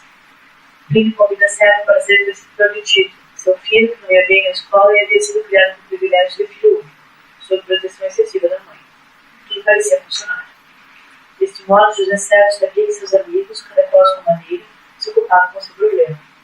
Enquanto de senhor e na capital expunha a mulheres novos planos e procurava fazê-los aceitos, regulares em sala silvestre, com parte de trabalho de biblioteca, reunia material para a dissertação que tinha em mente, de acordo com as instruções de Sérgio. O médico tinha encontrado uma boa isca para ele na biblioteca que lhe tinha apresentado. Fez regulares, o grande desprezador da história, aplicou-se a história da época das guerras e apaixonou-se por ela. Sérgio passeia e conversa com Tito, menino pernóstico e às vezes mal educado. Aos poucos, no entanto, após desenvolve respeito pelo magista Lúdio e começa a se perguntar qual seria a fonte de serenidade e segura tranquilidade desse homem extraordinário. A saída de José Sérgio se aproxima. Cada vez foi ficando mais claro nesse tempo brilhante de desligamento e despedidas que o motivo real de se tornar indiferente a tudo isso e desejar partir não era propriamente o conhecimento de iminentes perigos para Castalho, ou a preocupação pelo futuro dela, mas sim que simplesmente existia um pedaço de si mesmo, de seu coração, de sua alma, que havia permanecido vazio e desocupado, e agora reclamava o direito de querer realizar-se. A circular. Esse capítulo está centrado no volumoso escrito em que ele próprio, mestre do jogo da Dolores, expõe as autoridades do motivo de sua resolução e solicita a demissão do seu cargo. Entre outras coisas, José Sérgio deu o enfraquecimento de sua aptidão pessoal para o mestre do jogo. Comecei a duvidar da minha capacidade de conduzir validamente o meu cargo, porque devo considerar o meu cargo o próprio jogo de Dolores, que devo preservar e cuidar, ameaçados. José Sérgio insiste em que a ilusão coletiva de que Castalho é permanente, ilusão de que nunca compartilhou. Sabia perfeitamente que Castalho, a ordem, as autoridades, as casas de ensino, o arquivo e o jogo de Dolores, de modo algum existiam desde sempre ou eram uma obra da natureza, mas sim uma criação da vontade humana, tardia, nobre e, como tudo que é criado, passageiro. Eu sabia de tudo isso, mas não tinha para mim realidade. Eu não pensava nisso. Vi-o apenas de relance e sei que mais de 3/4 partes de nós vivem e andam correndo nessa espantosa e agradável ilusão. Na missiva, José Sérgio considera que a ordem é uma espécie de nobreza, mas de cuja legitimidade lhe duvida. Se considerarmos agora a nossa ordem como uma nobreza e tentarmos nos examinar até que ponto a nossa atitude para com o povo geral e para o mundo justifica a nossa posição especial, até que ponto a integridade e característica da nobreza, o desprezo, a presunção, o orgulho de classe, a pretensão, os benefícios não reconhecidos já nos atacaram e nos infeccionaram, se procedermos a esse exame, então é bem possível que muitos grupos assumam a nossa mente. E só para quem não está lembrado, o maior de todos os pecados que um ser humano pode cometer, que é o pecado de soberba, de excessiva vaidade. Tá? Híbris é orgulho humano desmentido e sem propósito. Híbris é o maior de todos os pecados do ponto de vista da cosmovisão grega. Quando um sujeito vai estar mal na Ilíada e na Odisseia, por exemplo, é basicamente porque ele teve híbris, como é o caso daquele Ajax pequeno, que conseguiu se livrar de uma tempestade muito grande e chegou na praia e começou a falar assim: viram só, vocês são incompetentes, não me pegam, eu consegui safar. Aí o cozido fez um terremoto, caiu uma montanha em cima dele. Isso acontece com quem tem híbris. Não foi uma pedra, uma montanha que caiu em cima do Ajax, como retribuição pela excessiva, digamos, a vaidade, né, humana, que nunca pode ser excessiva, nunca, jamais. Insista também que o Castalho Médio nos considera responsável por aquilo que acontece fora do mundo. Fora no mundo, tá? Aí quem é fora no mundo. O fim último de sua vida parece ser o objetivo das ciências por elas mesmas, ou passeio aprazível no jardim de uma cultura ligada com prazer universal, sem sê-lo assim tão inteiramente. Contextualmente, a existência de Castalho veio fundamentalmente da situação do país e da vontade do povo. Comemos nosso pão, usamos nossas bibliotecas, construímos nossas escolas e arquivos. Mas se o povo não tiver mais vontade de nos possibilitar isso, ou se o país, por causa de empobrecimento, guerra, etc., tornar-se incapaz de fazê-lo, então no mesmo instante será o fim de nossa vida e estudos. Outro problema dos castálicos, segundo o relatório, é sua resistência passiva, uma ignorância, quase diria infantil e um total desinteresse pela história universal, sobretudo por causa das filosofias da história. Também tem um engenho aqui, das filosofias da história. Cujo florescimento mais brilhante e ao mesmo tempo mais perigoso encontramos em Hegel, mas que, porém, no século seguinte, conduziu as mais abomináveis falsificações da história e desmoralização do senso de verdade. Para Castalho, a filosofia da história é uma atividade da época platonesca, mas haveria consequências graves desse desprezo. Esquecemos, sobretudo, que nós mesmos somos um pedaço da história, uma criatura, alguma coisa que está condenada a morrer se vier a perder a capacidade de continuar a transformar-se. Nós somos nós mesmos história e somos corresponsáveis pela história universal e da nossa posição nela. Falta-nos muito a consciência dessa responsabilidade. A reflexão externa sobre a história conduz à conclusão de que o sistema e a ordem estão em fase de decadência, que se pode prolongar talvez por muito tempo ainda, mas de qualquer maneira não nos caberá nada mais alto, mais sublime, mais belo, mais desejável do que possuímos. O caminho conduz agora para baixo. Historicamente falando, creio eu, estamos maduros para a demolição, e ela se dará inevitavelmente, não hoje nem amanhã, mas depois da manhã. Isso tudo é a carta que ele mandou lá para o Conselho dos 13, lá, aquele que dirige a organização. A posição de Castalho seria fraca porque as motivações políticas do mundo iriam pressioná-lo, e Castalho certamente não iria confiar aos detentores do poder a decisão sobre o resultado da conta 2 vezes 2. Agora, aqui um parágrafo maravilhoso em que ele faz uma espécie de descrição do que é a intelectualidade moderna. Prepare. O erudito, que o comparador, autor, professor, cientemente diz o que é falso, que apoia cientemente mentiras e mistificações, não somente age contra leis orgânicas fundamentais, mas também, longe de trazer o seu povo algum proveito, a despeito de todas as aparências em contrário, causa-lhe pesado prejuízo, poluindo-lhe o ar e contaminando-lhe a terra, os alimentos e a bebida, envenenando-lhe o pensamento e o direito, e no fundo presta auxílio a todas as potências malignas e hostis que pretendem aniquilar o próprio povo. Eu não consigo imaginar escrever melhor do que está, dizer melhor do que está escrito aqui. Se você acha que o mundo moderno tem problemas, a origem desse problema é essencialmente isso que está aqui. Quer dizer, a mistificação, a destruição do senso de verdade, tem um livro que eu não li, embora esteja na vida, acho, mas como a picaretagem tomou conta do mundo. Que deve ser um livro muito bom com esse título maravilhoso. Eu não lembro, está lá uma pilha de livros lá, tem tantos livros, né? E esse livro chama-se Como a Picaretagem Tomou Conta do Mundo. E é isso que aconteceu muito no mundo intelectual. A picaretagem tomou conta do mundo. E isso que está aqui é a essência do problema brasileiro. O Brasil quer ser um país que vai funcionar verdadeiramente. basicamente, ele precisa restaurar a qualidade intelectual com a maior urgência possível, porque é só a qualidade intelectual que produz os efeitos nas outras áreas humanas. O Hugo von Hofmannsthal, que era um escritor alemão, dizia assim: não há nada que esteja na política de um país que não tenha estado antes na sua literatura. Se você pegar a literatura brasileira e você fizer uma análise, você vai descobrir que só tem personagens picaretas, personagens espertalhonas, ou quem é a personagem literária brasileira aqui. É o Macunaíma, né? E tirando uma outra personagem, como, por exemplo, o Brás Cubas, como o Conselheiro Aires, tirando aí o Paulo Honório do São Bernardo, as personagens literárias são todas façantes. Você quer dois façantes maiores do que aquele Bentinho e aquela Capitu? Difícil saber qual é o mais façante dos dois, né?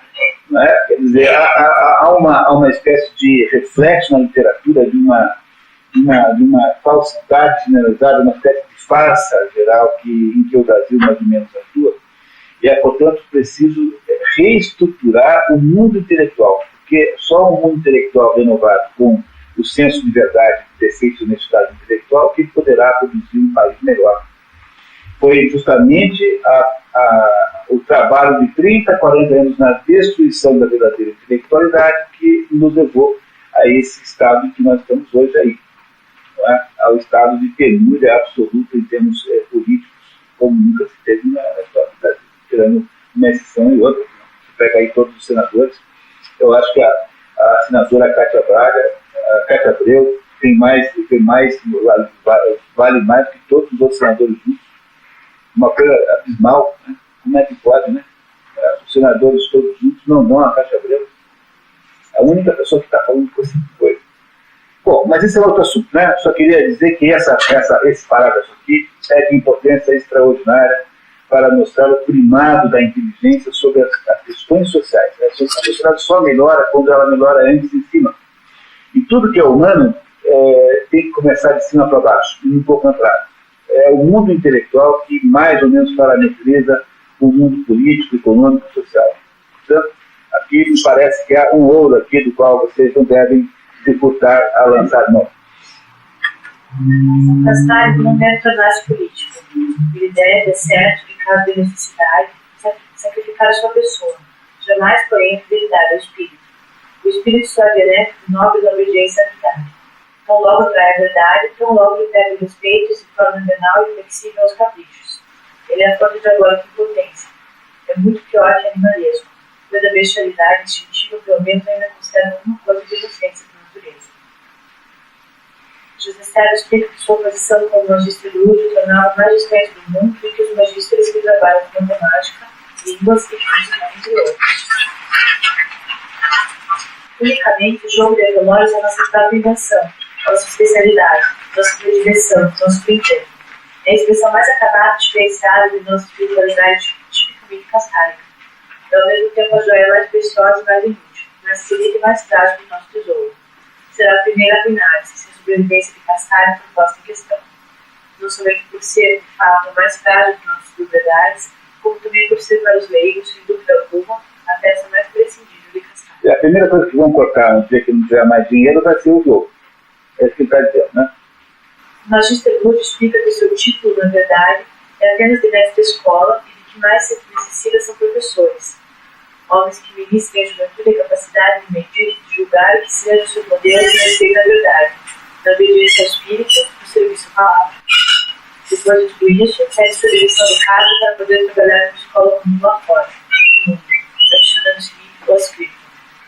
Seja-me permitido citar uma palavra do venerável Padre Jacobus, que anotei por ocasião de uma inesquecível audiência privada. Pode ser que venham tempos de horror e profunda miséria. E se deve ter ainda na miséria uma felicidade, esta só poderá ser uma felicidade do espírito, voltada retrospectivamente para a salvação da cultura de tempos anteriores e orientada prospectivamente para a afirmação serena e infatigável do espírito no tempo, que de outra maneira poderia ceder completamente à matéria. Não deixar a matéria tomar conta do espírito, não deixar essa briga ser por aí. A resposta da direção começa elogiando o Magister Lúdio, mas em seguida menospreza suas profecias sinistras e reafirma o papel passivo da instituição. A resposta também comunica a impressão geral dos governantes sobre o pessimismo de Sérgio.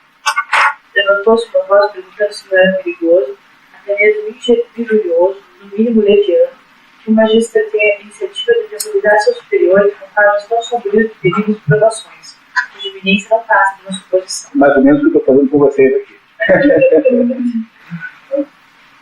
A direção nega o pedido e sugere que Sérgio não tenha condições de ocupar o cargo. Arena. Ouvindo as conversas dos camaradas sobre o desaparecimento do nosso mestre, as causas determinantes do fato, se tinha ou não razão para tomar essa decisão e dar esse passo, se havia sentido ou não seu destino, não nos foge vontade de compará-los com as discussões de Diodoro Sículo sobre as causas presumíveis das mutações do nível. Isso quer dizer o seguinte: trata-se de um assunto de polêmica inútil, né? meio discussão sobre o sexo dos anjos. Às vezes não quer discutir por que o mestre desapareceu. A verdade é que ele irá embora. Parece-nos não somente inútil, mas também injusto multiplicar essas discussões de tamanhos. Em vez disso, queremos conservar com carinho em nosso coração a memória do mestre, que tão cedo após sua misteriosa saída para o mundo, passou para outro além ainda mais estranho e misterioso. Para servir a memória tão cara a nós, ensinaremos o que chegou aos nossos ouvidos a respeito desses acontecimentos. Naquela mesma noite em que recebeu a resposta, José Sérgio chamou seu substituto e revelou que no dia seguinte deveria viajar por tempo determinado. Procurou regulares, comentou coisas antigas, desfaladas, que falavam transcender e degraus. Não se despede dele para contar o vencedor. Em seus aposentos escreveu algumas cartas, entre elas uma no céu do Senhor e sua chegada próxima à capital.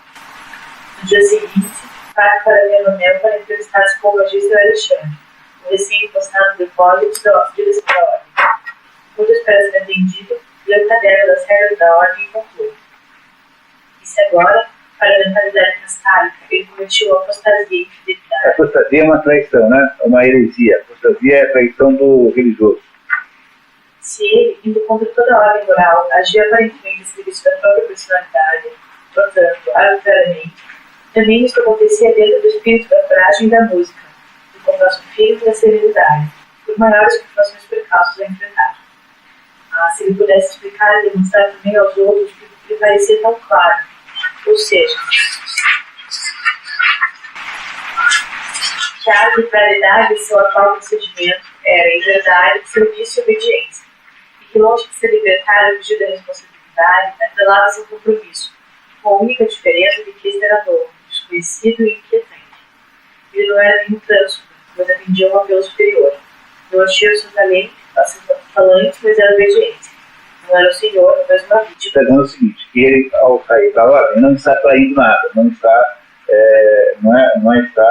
sendo ingrato, ele está apenas obedecendo a uma necessidade superior de fazer uma coisa que é mais importante do que está fazendo aqui. E essa é a essência da explicação da história. Né? Vamos ver como vai ficar completamente surpreendente essa história a partir de agora. A conversa com o magistrado Alexandre é tensa e Sérgio acabou confessando que havia mandado a carta apenas para fornecer a direção e pretexto para sua situação ser resolvida sem escândalo, e que em nenhum momento havia realmente considerado acatar a recusa. Comunica sem ambiguidade. Se ela soubesse, ao dedo de pescador, deixou-lhe para sempre. Devolve os selos e as chaves, símbolo do seu posto de magistro lúdico. Ao tanto, o pedido do propósito, aceita continuar a conversa no dia seguinte, às 11. Alexandre estava batidíssimo. Para ele era impossível que o magistro Sérgio, com sua obediência exemplar, suas boas maneiras, seu fino trato, sua modéstia, tato e cordialidade, pudesse aparecer um dia para falar-lhe sem se anunciar, demitir-se do cargo por iniciativa própria, sem consulta prévia das autoridades, desrespeitando dessa maneira inconcebível todos os costumes da tradição. Naquela noite, meditando, Alexandre chegou à conclusão que, na verdade, saíra do direito do magistro Sérgio, conquanto que simultaneamente renunciou aos direitos da comunidade de vida de Castalho. No dia seguinte, Alexandre propõe uma fórmula mista que permitiria a volta, mas Sérgio recusa. Não quer lançar no século, levando no bolso o certificado de seguro, que me garanta a volta no caso de uma visita. Século é muito, né? Por isso que esse padre diocesano chama-se padre secular, porque ele está vivendo no mundo, não é um padre num mosteiro, né? Ele vive junto ao mundo. Ele lida com o mundo real. Certo ponto, Alexandre a trajetória da decisão, guiado, segundo ele, a uma espécie de experiência espiritual que de tempos em tempos o visita e que denomina despertar. Despertar, explica Sérgio, é como se eu acordasse de repente de um longo sono de crescimento, um espírito claro e receptivo como não acontece habitualmente. Como, por exemplo, a melhor descoberta que o caso me propiciou foi o ensino e a educação. Ensinar e educar é uma atividade que me traz tanta felicidade quanto a música e o jogo da violão. Então, esse é o despertar, é isso, quer dizer, mais importante do que uma operação sofisticada intelectual de simbolizar tudo, é ensinar as pessoas reais, concretas, a fazer alguma coisa. É isso que ele entendeu. Alexandre, escandalizado, interrompe a exposição. Nós nos plantais cada vez mais, magíster. Falais de vossa vida não se ouve outra coisa senão vivências pessoais, subjetivas, desejos pessoais, desenvolvimentos e decisões puramente pessoais. Eu realmente não sabia que um cascalho de vossa categoria pudesse ver-se assim a sua vida dessa maneira. Lembra que no começo da história começa o narrador nos dizer que os cascalhos não são pessoas de verdade, que eles se diluem dentro da cascalha? Pois é. Ser tão pessoal assim como ele está sendo é uma espécie de defeito, uma espécie de comportamento inconveniente. José Sérgio revela-se superior que durante o tempo do magistério no Chile de Santa Maria, na preciosa companhia do padre Jacobus, fiz a descoberta de que eu não era somente cascalho, mas também um homem. E o mundo inteiro me dizia a respeito e identificava a minha participação em sua vida. A vida do mundo, como o cascalho foi encara, era sinal de atraso e fidelidade, vida de desordem e da incultura, das paixões e da dissipação. Nada tinha de belo e digno de legítimas ambições. Mas o mundo e sua vida, afinal, eram infinitamente maiores e mais ricos que as representações que o cascalho podia fazer deles. O mundo estava cheio de devir, cheio de história, cheio de tentativas e de um começo eternamente novo. Talvez caótico, mas era parte onde nasce e o solo onde germinam todos os destinos, todos os enaltecimentos, todas as artes, toda a humanidade. Foi o mundo que produziu as línguas, os povos, os estados, a cultura e que produziu também a nós e a nossa cascalha. E verá todos eles desaparecerem e a eles sobreviverá. O meu professor Jacobus despertou em mim o amor por este mundo, que não cessava de crescer e procurar alimento. Que é a contribuição do cristianismo, né? Não é isso? A pessoa de José Sérgio. Em cascalha nada havia que pudesse um grito. Aqui estávamos fora do mundo, constituímos um universo à parte, pequeno, e não mais sujeito de transformação e obedecimento. Certo ponto propósito que antes dele, também primo do Senhor havia tentado, sem sucesso, estabelecer laços de amizade e de penetração recíproca entre cascalho e o mundo. O duelo continuou. Alexandre dissegue de boa vontade. Aceito vossa saída da ordem e transmitirei as autoridades e comunicação que me fazeis de vossa exoneração voluntária do cargo. Os homens se despedem friamente. Imediatamente após a partida de Sérgio, o magíster Alexandre convoca com jeito no plenário de direção. Sérgio deixa o carro oficial na porta e parte a pé. No caminho, toca o melodismo como um toque de madeira, de aparência higiene e infantil. No dia seguinte, chega a casa do filho desse senhor, na capital. Seguindo os planos, o mestre e o Tito passariam um tempo juntos numa casa de férias, na montanha, na beira do lago Belponto, para começar a educação do garoto. Mas quando é procurado, Tito havia desaparecido. Ele pensava que a fuga fosse a culminância do processo da má educação do rapazóide e que ele poderia ter mesmo ter ido por um fim em seus dias. Tudo que tinha sido negligenciado e feito erroneamente na educação desse menino parecia querer vingar-se agora, justamente no instante em que teve esperança de reparar os erros. Sérgio conseguiu abrir a se acalmar. Assim, a luz do hino, no momento em que recebeste o golpe, deveria ter recorrido ao primeiro meio de defesa, em caso de ataques espirituais, tem cuidado de tirar lentamente de maneira controlada. Em vez disso, respirar-se como uma torre. É de respirar, né? É respirar lentamente, não é respirar, é respirar lentamente e de maneira controlada. Em vez disso, respirar-se como uma torre que precisa representar a emoção. Sérgio faz exercício de respiração contínuo. No quarto do rapaz, encontra um bilhete comunicando sua ida ao aeroporto para esperar o professor. E o rosto desse senhor readquiriu sua luminosidade. José Sérgio cogita descrever sem se importar muito com o assunto. No dia seguinte, o mestre parte sozinho para o aeroporto. Chegada, Sérgio está exausto. Chegou a sentir uma espécie de vertigem, uma sensação de vazio na cabeça, que nunca sentiu antes e experimentou uma fraqueza cardíaca e um arrefecimento muito incomodado. Tito está impressionado com o novo professor. Ele Ele tinha mais nobreza de distinção do que a maioria dos homens que Tito conhecia, da distinção entre o seu pai. O jovem, que tinha alta estima dos instintos patrícios e das tradições de sua espírito, que não perdoava o pai ter se desviado dessa linha, encontrava-se aqui pela primeira vez em presença daquela extravagância do espírito, da educação, daquela força que supôs transfavoráveis, várias vezes dentro do espaço de tempo de uma vida humana, operando milagre que transmutaram um filho da plebe um nome refinado, saltando séries inteiras de ancestrais e gerações. Certo que vai dormir realmente cansado, atribui mal-estar à viagem e à altura dos 2.000 metros. Na manhã seguinte, antes da alvorada, o professor contemplou pesado. Isso é muito importante. O sol está querendo nascer. Aquele momento assim, que não nasceu ainda, está já meio claro. Esse é o momento em que eles estão agora vivendo.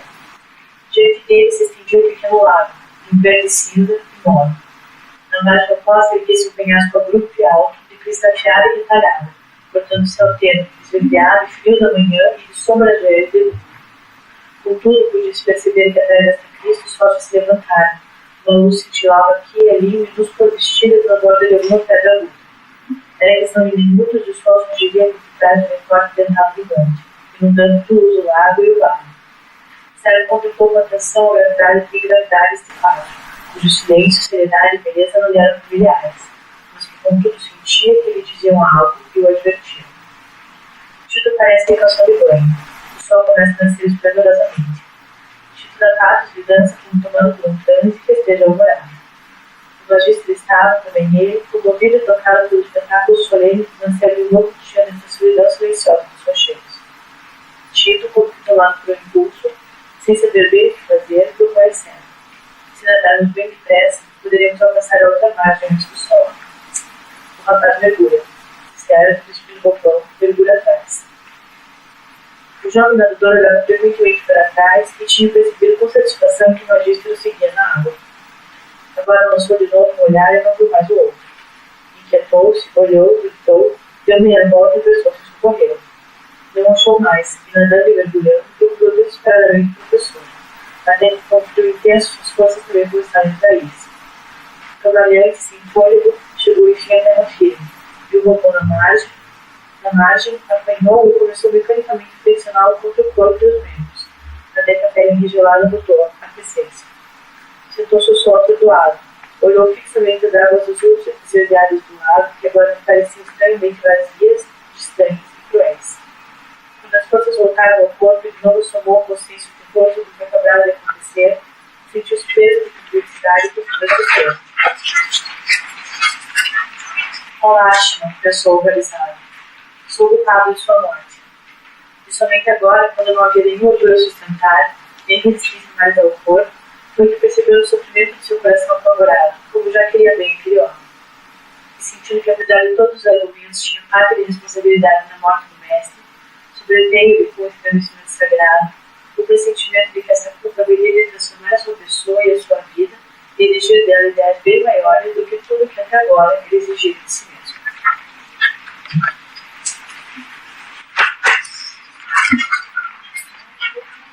Não é uma coisa extraordinária essa história? Eu queria pedir desculpa por esses erros todos aí, mas é que, infelizmente, esse é o preço a pagar para quem faz o primeiro curso, que a gente não consegue, tem muito pouco tempo para fazer o resumo inteiro, e acaba, mesmo fazendo um esforço de correção, acaba escapando aí. Então, sob esse ponto de vista, quem faz o último curso sempre é o melhor, né? O melhor é o quinto, né? O sexto, né? Cada uma dessas histórias, em teoria, vai ser apresentada 6 vezes, mas o sexto é sempre melhor, porque o documento já está corrigido, não é? O pior carro que fizeram foi o primeiro, né? Não, o pior caminhão que a Volvo fez na vida foi o primeiro. Daí para frente os caminhões todos melhoraram, né? Na natureza desse assunto será assim. Então vocês, por favor, desculpem, não é a falta de esforço, mas é que é difícil não fazer em uma semana só o resumo inteiro, com todos os problemas que ele... tendo outras coisas para fazer, né? Isso é uma opção de coisa para fazer. Bom, vocês gostaram dessa história? Essa é uma história emocionante, é uma história arrepiante. Eu fiquei arrepiado agora aqui no fim. E eu acho que é uma história tão extraordinária, porque, por várias razões. Primeiro, porque é a história que fecha a vida de Hermann Hesse. Do mesmo modo que o professor José Sérgio morre, aí no final, Hermann Hesse, de alguma maneira, morre também, literariamente, porque depois desse livro ele não escreve nada mais significativo. Escreve artigos, escreve pequenos textos, mas não escreve nenhum outro romance. É como se ele tivesse concluído que, ao escrever essa história aqui, ele tivesse chegado, então, digamos, à compreensão total da sua existência e que ele poderia morrer de alguma maneira. Tá? Pois essa história, se vocês pensarem bem comigo, né, ela não é uma história sobre o jogo das contas de vida, embora seja esse o tema predominante durante o tempo todo. Expliquei a vocês que esse jogo das contas de vida é apenas um desejo humano de tomar, né, para si, ter um instrumento de avaliação simbólica da estrutura da realidade, de modo que, a partir de uns poucos, de uma metodologia de simbolização, você pudesse compreender tudo o que acontece. Quer dizer, desde o salto do sapo até a corrida nuclear, até a curva do automóvel de corrida e até o verso do Cruz de Souza. Tudo isso pudesse ser compreendido no esquema simbólico único. É como se até a história da Torre de Babel tenha o simbolismo, né? A história bíblica da Torre de Babel tem o simbolismo de dizer que os seres humanos, de alguma maneira, estão incapacitados de compreender o todo. Porque até a Torre de Babel produz essa diversificação de línguas, aliás, é um livro maravilhoso de um autor chamado William Flusser, que chama Língua e Realidade. É um livro completamente errado, mas ao mesmo tempo ele é feito de um modo tão maravilhosamente errado que é extremamente útil. É um livro discutido se o William Flusser faz lá estabelece três teorias sobre a linguagem, ou melhor, estabelece a ideia de que há três, digamos, troncos linguísticos no mundo, e que esses troncos linguísticos não falam entre si. Não dá para você penetrar, de fato, na cabeça de um chinês, porque o tronco linguístico do chinês é diferente do nosso. Isso está errado em si próprio, mas o modo como ele argumenta é tão extraordinariamente inteligente que é desses livros que, mesmo estando errado, ajudam muito. Língua e Realidade. Uma beleza de livro. Eu sugiro que quem quer ler um livro escrito com uma competência, digamos assim, científica enorme, é esse livro aí para você espelhar a sua tese de doutorado, a sua tese de mestrado, porque é um modelo, embora não seja uma tese de mestrado, mas é uma beleza de livro, do William Flusser. Mas voltando aqui à questão, né, o jogo das contas de vidro é essa tentativa de recuperar a Torre de Babel, ou seja, recuperar a harmonia e a sintonia profunda de todas as coisas, como se nós pudéssemos, então, conhecer a linguagem do universo. É uma proposição muito perigosa, porque ela é, em si própria, agnóstica. Ela é, no fundo, tem aí um pouco muito de híbris, apenas para usar a palavra que nós tiramos do texto hoje. Talvez ao ser humano isso não seja possível. Então, ele é, na verdade, uma circunstância da obra muito importante, mas não é sobre isso que a obra está falando, porque, no fundo, a trajetória de José Mestre é assim: ele não sabe de onde veio, ele é recolhido por uma ordem que procura produzir como substituição aquela degeneração da época portuguesa, que é a nossa, um verdadeiro saber de natureza intelectual legítima, que é um saber voltado para a contemplação simbólica do mundo. Esse José Mestre, mesmo sem o desejar, ou seja, sem a ambição política, sem fazer esforço nenhum, ele vai sendo içado aos postos, num posto muito alto, pelas circunstâncias da vida, pelos seus méritos pessoais, que não são méritos associados à sua capacidade de fazer lobby, ele não faz lobby. Mas ele vai aos pouquinhos aparecendo como a melhor opção e vai chegando até o fundo, mas nunca desprovido de dúvida. Durante o tempo todo ele duvida de que aquilo esteja tão certo quanto aparentemente está. As suas dúvidas começam a se dissolver pelo convívio com o padre Jacobus. O padre Jacobus é um velho beneditino que faz críticas muito relevantes à ordem, a própria Castalha, e que, de alguma maneira, ensina a ele uma coisa associada a essa ideia de que o mundo está dividido, o cosmos está dividido em duas espécies de ordens que convivem e que são igualmente impotentes. De fato, se prestar atenção, esse é um livro sobre o conflito permanente entre a ordem, digamos, contemplativa, que é a ordem de Castalha, e a ordem ativa, que é a ordem do mundo. O mundo é ativo, Castalha é passivo. Não é? Há uma porção de contraposições que você pode fazer aí. Não é? Eu, por exemplo, aqui tentei listar algumas agora na hora do intervalo. Castalha é perfeita, o mundo é imperfeito. Castalha é ideal, o mundo é real. Castalha é limpa, o mundo é sujo. Castalha é, usar uma expressão de Nietzsche aqui, apolínica. O mundo é dionísico, o mundo é, portanto, cheio de imperfeições e de paixões. Castalha, por causa disso, Castalha é frágil. Castalha é frágil enquanto que o mundo é durável, porque justamente ele é imperfeito. Aqui há um paradoxo, aquela perfeição de Castalha a torna, de alguma maneira, frágil, porque ela não pode ser sustentada a não ser em situações e circunstâncias muito especiais. Aquela gente que não trabalha, na hora que não tiver orçamento para isso, não é? Na hora que o orçamento aparecer, esse negócio aparece junto, portanto ele não é sustentável sob esse ponto de vista.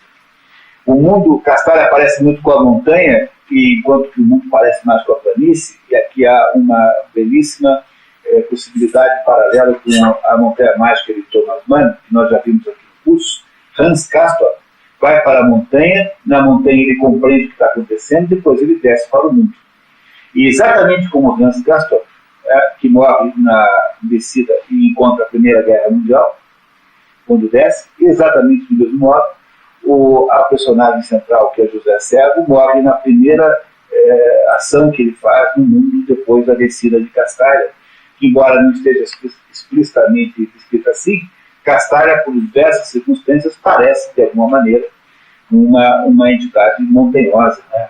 Colocada das montanhas. Há várias indicações que a natureza dela é de montanha, enquanto que embaixo fica o mundo normal. Eu botei aqui do lado Maria, contemplativa, do outro lado Marta, e botei do lado esquerdo, do lado contemplativo, José Servo, e do lado direito eu botei o Plínio. Não parece a vocês que o Servo e o Plínio estão em dois lados opostos? Será que agora ficou fácil de compreender por que é que eles, embora opostos, se atraem? Não é? Nem toda oposição atrai, hein? O Leopold Zombie, aquele psicólogo húngaro genial, dizia o seguinte, que você conhece, os casamentos que dão certo são quando você casa com a pessoa que tem a mesma loucura, a mesma psicopatologia que você. Os casamentos que dão certo, você sabe, quando são espontâneos e dão certo, é porque você casou com a mesma psicopatologia que você tem, daí dá certo. Não estou dizendo isso, mas fundamentalmente isso acontece, dá certo.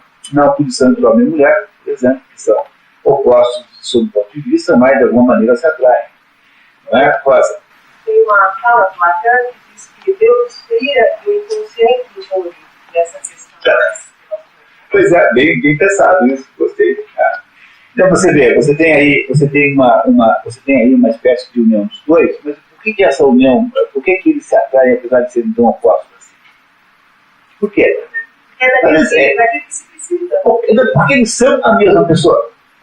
Eles simbolicamente estão separados, um no mundo, o outro em Castalha, né? Mas no fundo eles são a mesma pessoa, eles são um grupo um do outro. Eles têm os dois componentes, né? Os dois componentes que um tem do outro. Tanto é que o Plínio tem uma admiração, digamos assim, saudosa por Castalha, e ele, o José Servo, está louco para descer e se meter no mundo. Logo, um desejo que o outro tem é como se eles fossem, na verdade, a mesma pessoa, um é duplo do outro, e estivessem, então, associados um com relação ao outro, não fossem basicamente a mesma coisa. Mas essa possibilidade de união dos opostos, ou seja, da união das coisas em conflitos, é impossível na maior parte do tempo, porque esses mundos estão separados, e que quando Castalha pretende montar enviar uma delegação diplomática para Roma, ela não está nisso querendo juntar os dois mundos. Primeiro porque é Roma e não é o mundo em si. E segundo, ela não quer juntar os dois mundos, ela quer apenas fazer uma representação diplomática. Outra coisa muito diferente, o José César não quer fazer isso, e nem o Plínio de Senhor queria fazer isso. O Plínio queria o quê? O Plínio queria juntar os dois, mas diz o Plínio, eu fracassei e o mundo me engoliu. Pois o que agora o José César vai fazer é a mesma tentativa, mas ele fará a mesma tentativa de um modo completamente diferente do Senhor, porque ele irá apenas ser professor e irá tentar melhorar o Tito, que é um menino muito estragado pela educação que teve em casa, e que ele imagina transformar num menino melhor. O que acontece com José César? José César percebe que a estrutura do cosmos, a estrutura da realidade, portanto, do cosmos, ela não é nenhuma coisa nem outra, é a mistura das duas. É a mistura desses dois, digamos assim, desses dois mundos que estão em contradição aparente. Essas duas estruturas existentes, esses dois meios, esses dois elementos que estão aí, a contemplação e a ação, que estão aparentemente separados, não podem estar dissociados de jeito nenhum, porque a estrutura do cosmos é uma estrutura de perfeição e imperfeição, é uma estrutura de fragilidade e força. A estrutura do cosmos é essa estrutura suja, é a Catedral de Chartres com suas duas torres diferentes, mostrando que mesmo dentro digamos, da perfeição geométrica há lugar para alguma imperfeição que não deixa de tirar a beleza do resultado. A Catedral de Chartres é uma coisa extraordinariamente simbólica sobre esse ponto de vista. Não é que eles tenham feito isso de propósito, não foi? Fizeram assim porque um Papa brigou com o outro, né? E aí o outro não queria não queria deixar a Catedral do outro bonito, né? Fez de propósito para escangalhar o conjunto, porque o outro tinha feito antes, mas acabou ficando maravilhoso, melhor que fosse junto. Né? Não adiantou nada, né? Quer dizer, não adiantou tentar estragar, que não deu certo, ficou mais bonito ainda do que antes. Esse é o sentido simbólico da Catedral do Chartres. Mas a parte mais enigmática e mais misteriosa dessa história é aquela que tem produzido centenas e centenas de papers e discussões nas universidades sobre esse assunto do livro. É tentar descobrir qual é o sentido e a razão pela qual, assim que José César desce da montanha, não é? Assim que ele sai de Castalha, que ele abandona contra a vontade de Castalha, porque Castalha não consegue entender o que ele quer dizer, ele encontra a morte logo em seguida. Não tem nem a chance de dar nenhuma aula, ou quase nenhuma aula para o Tito, e em seguida ele morre. Alguém tem alguma suspeita de como é que se possa explicar isso? Talvez.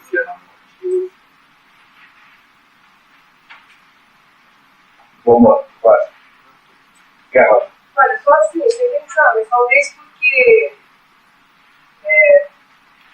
a fase dele morrer é muito, muito mais significativo que qualquer outra coisa que ele faria.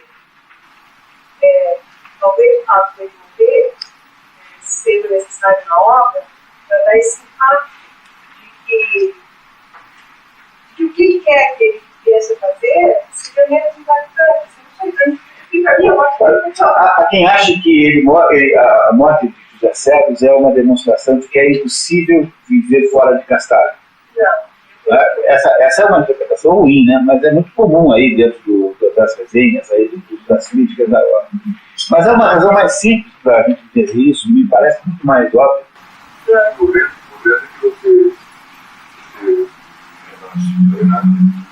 Morrendo aqui? A morte de José César, ela é irmã gêmea de um nascimento, né? Qual é o nascimento que está acontecendo no momento da morte de José César? Tito. Do quê? Do Tito, né? Mas ela é também representada simbolicamente por uma coisa maior do Tito, porque o Tito diz assim, vai existir de mim muito mais do que eu, alguém já me existiu. O Tito nasce, mas o Tito não morre, o Tito não está, não renasce porque José César morre. O Tito renasce porque ele conheceu José César. Se ele tivesse continuado vivo, ele continuaria renascendo igual o Tito. Não precisava da morte de José César para que o Tito renascesse. Mas há um nascimento simbólico aí nessa história toda, que você não perceber. O que está acontecendo no mundo, em volta deles, na hora em que a morte está nascendo o dia? Mas o que é nascer o dia? Do ponto de vista simbólico aqui. Nascer o dia é a recuperação da normalidade daquela situação que estava absolutamente incapaz, estava absolutamente ou seja, estava absolutamente distorcida, tanto do seu ponto de vista de cascalha, que vivia, digamos, numa esfera inatingível, inacessível, e com uma tendência enorme ao diletantismo, ou seja, apenas ao fazer por fazer. Um diletante que é, por exemplo, alguém que pinta quadros por pintar, ou tanto faz poesia por fazer poesia, enquanto, por outro lado, você tinha um mundo distorcido, porque era um mundo desapegado do espírito, ou seja, completamente destituído de alguma espiritualidade, e essa possibilidade de síntese só era possível a partir da contribuição que o padre Jacobo faz nessa história, porque o padre Jacobo é que diz para ele, lá com toda clareza, que eles não conhecem o ser humano, porque o ser humano tem um pedaço divino e um pedaço demoníaco, e que há uma imperfeição central nas coisas, que nada mais é do que o resultado da interação dinâmica do que?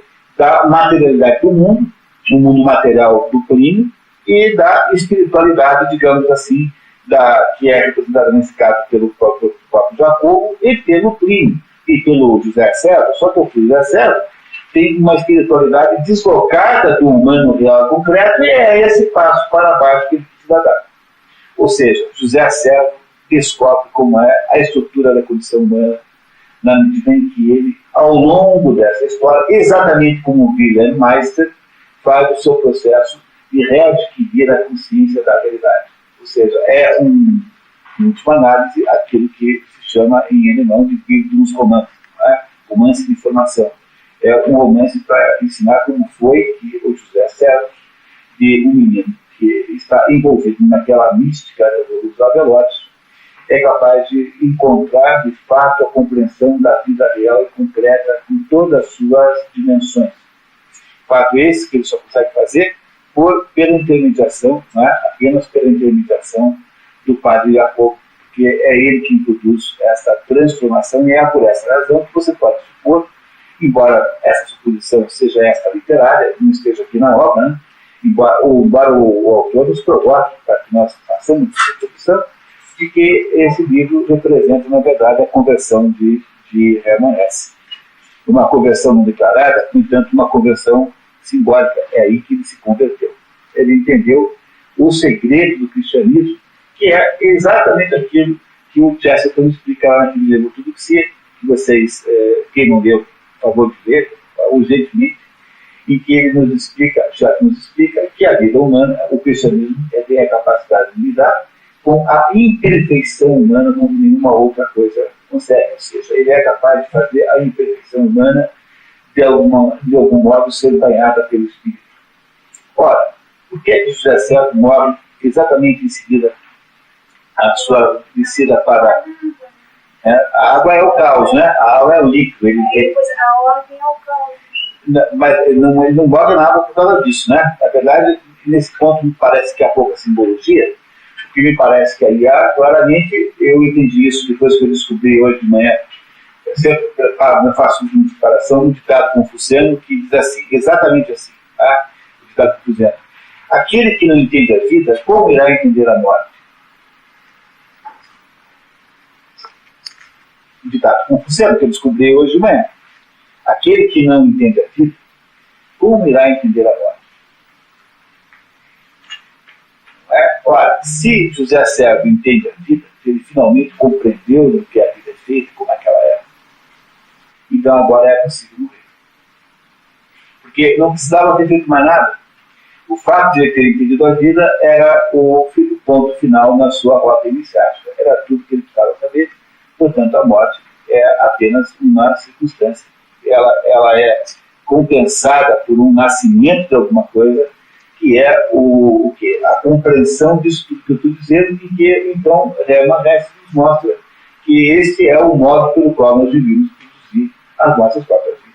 Ele acha que a morte de José Serra será substituída pelo nascimento do leitor, da compreensão na consciência do leitor da dimensão nova sobre o modo como a vida funciona, que ele remanesce, de alguma maneira, relutou ele próprio em aceitar durante muito tempo.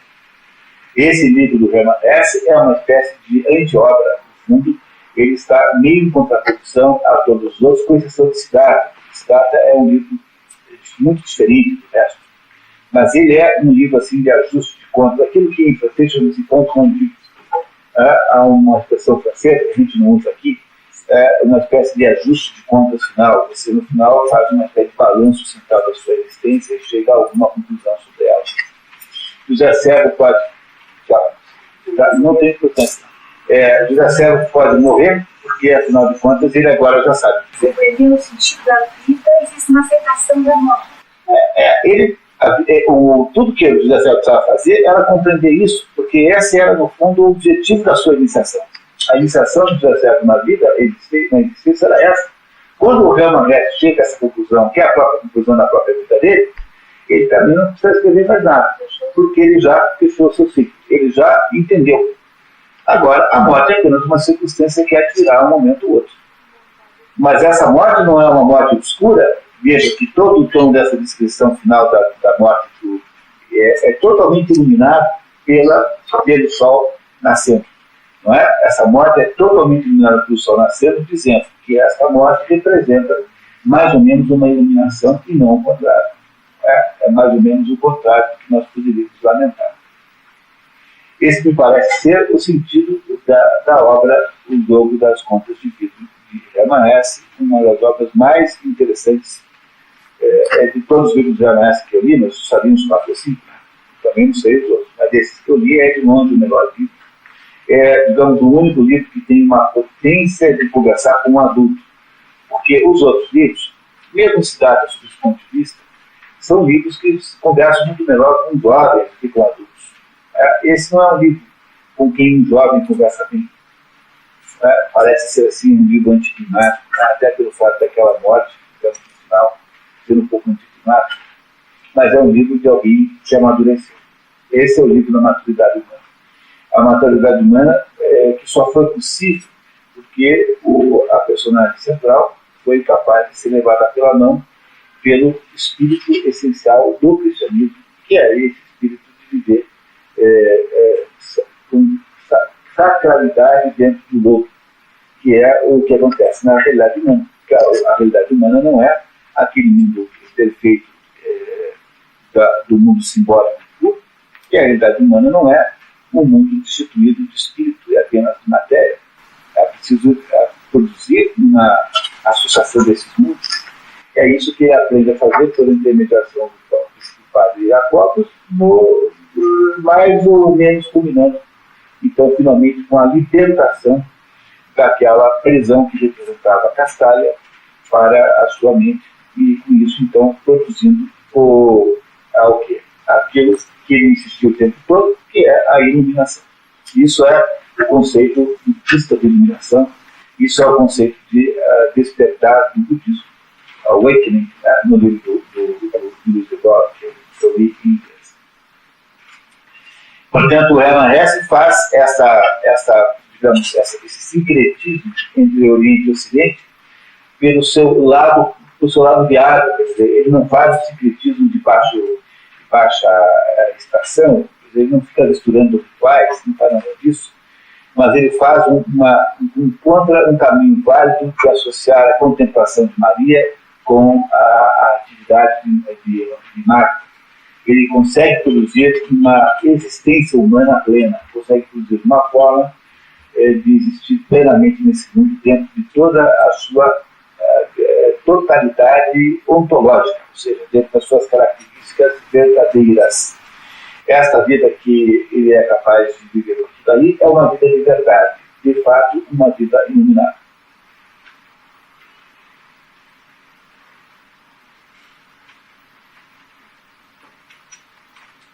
Então, dúvidas, comentários, opiniões? É possível comparar a Castalha com a ilha do Alto? Não, pode não. A Castalha é muito inocente, né? O mal da Castalha o mal da ilha do Aldous Huxley é que você aí está fazendo uma experiência, isso contra a estrutura da condição humana. Bom, sob esse ponto de vista, sim. Mas veja, você leva em consideração o grau em que acontece isso, é muito diferente, porque Castalha em si é uma entidade inocente. Né? Ela não está produzindo ela está enganada sobre a condição humana, mas ela não está tentando produzir rituais contrários à condição humana. A Castalha, portanto, está muito distante, ela parece muito mais com a montanha mágica, com aquele sanatório na montanha, do Thomas Mann, da montanha mágica, muito mais parecido. Porque na ilha tinha eles tomavam é um psicotrópico, né? É isso. Eles aqui não fazem isso, né? Não, aqui é só contemplação. É pela contemplação, mas a contemplação sozinha, fora do mundo, também é uma contemplação que tem uma inviabilidade. Né? A Castalha, na verdade, é uma entidade fora do mundo. E, portanto, fragilíssima, porque essa perfeição não existe na prática, não é possível na prática. Portanto, ela é um experimento nosso. Vamos dizer assim, isso com certeza pode se dizer. Também por causa dessa fragilidade. A ilha não é um experimento gnóstico, a ilha é um experimento louco, né? Uma loucura. Mas aqui, é gnóstico no sentido da pretensão humana. Era, sim, mas ali havia também acho que o que o Anatólio está perguntando isso, é porque na ilha também há a conjunção do orientalismo, não é? Daquela dinastia que mandava na ilha, não é isso? Não é? E ao mesmo tempo que havia, digamos, aquele ocidentalização que veio pela chegada daquele médico, que era o médico do Marajá. A junção dessas duas coisas deu a ilha. Então, se a ilha é uma conjugação dos defeitos de cada um, não é? Esse livro aqui é ao contrário da conjugação das virtudes e qualidades de cada um dos velhos. Sob esse ponto de vista, esse livro funciona exatamente ao contrário da ilha. Não é? Ao contrário da ilha. É claro, eu não sei se esse livro é muito anterior à ilha. Portanto, não deve ter aí, de fato, nenhuma ligação verdadeira entre os dois livros. Mas isso não quer dizer nada. Significa apenas que o mundo é o mesmo, logo os assuntos podem ser comuns. Isso, quando há coincidências assim, a gente nunca deve suspeitar obrigatoriamente que um olhou o livro do outro, mas deve suspeitar daquela velha, deve sempre lançar a mão daquela velha regra de que a primavera nunca vem para um jardim só. Não é isso? Como a primavera nunca vem para um jardim só, é claro que haverá sempre em determinados momentos coisas que acontecem juntos. Leibniz e Newton teriam desenvolvido ao mesmo tempo o cálculo integral diferencial sem se conhecerem, ao que parece, por exemplo. Logo, o que resta no final da sua vida é encontrar finalmente uma fórmula que possa juntar Oriente com Ocidente numa versão possível de ser feita. Quer dizer, ele finalmente matou a charada dessa história, que é uma maneira de Maria e Marta poderem conviver juntas sob o mesmo teto, poderem existir conjuntamente. É essa contribuição que Hermann Hesse acho que fez para nós, e que essa contribuição é que representa esse dia que está arraiando, que é essa compreensão que nasce a partir da morte simbólica da personagem central, que é o Joseph Knecht, o nosso José Sérgio. Eu acho que esse parágrafo aqui é bem revelador de todo o sentido da obra. Qual deles? Eu fiz a descoberta que não era somente Castalho, mas também um homem.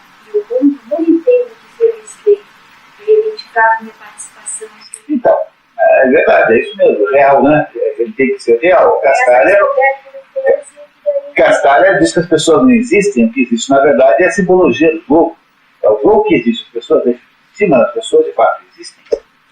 Não é? É isso, portanto, a vida contemplativa pura, que anula o indivíduo, não pode ser a solução, é a forma certa. tem que ter alguma coisa que não é assim. É, muita coisa que a pessoa quer renunciar à sua humanidade, mas a humanidade não renuncia ao ser humano. Mas agora percebo que no ambiente do convento lá do mosteiro, não existe a mesma proposta de contemplação dissociada da vida.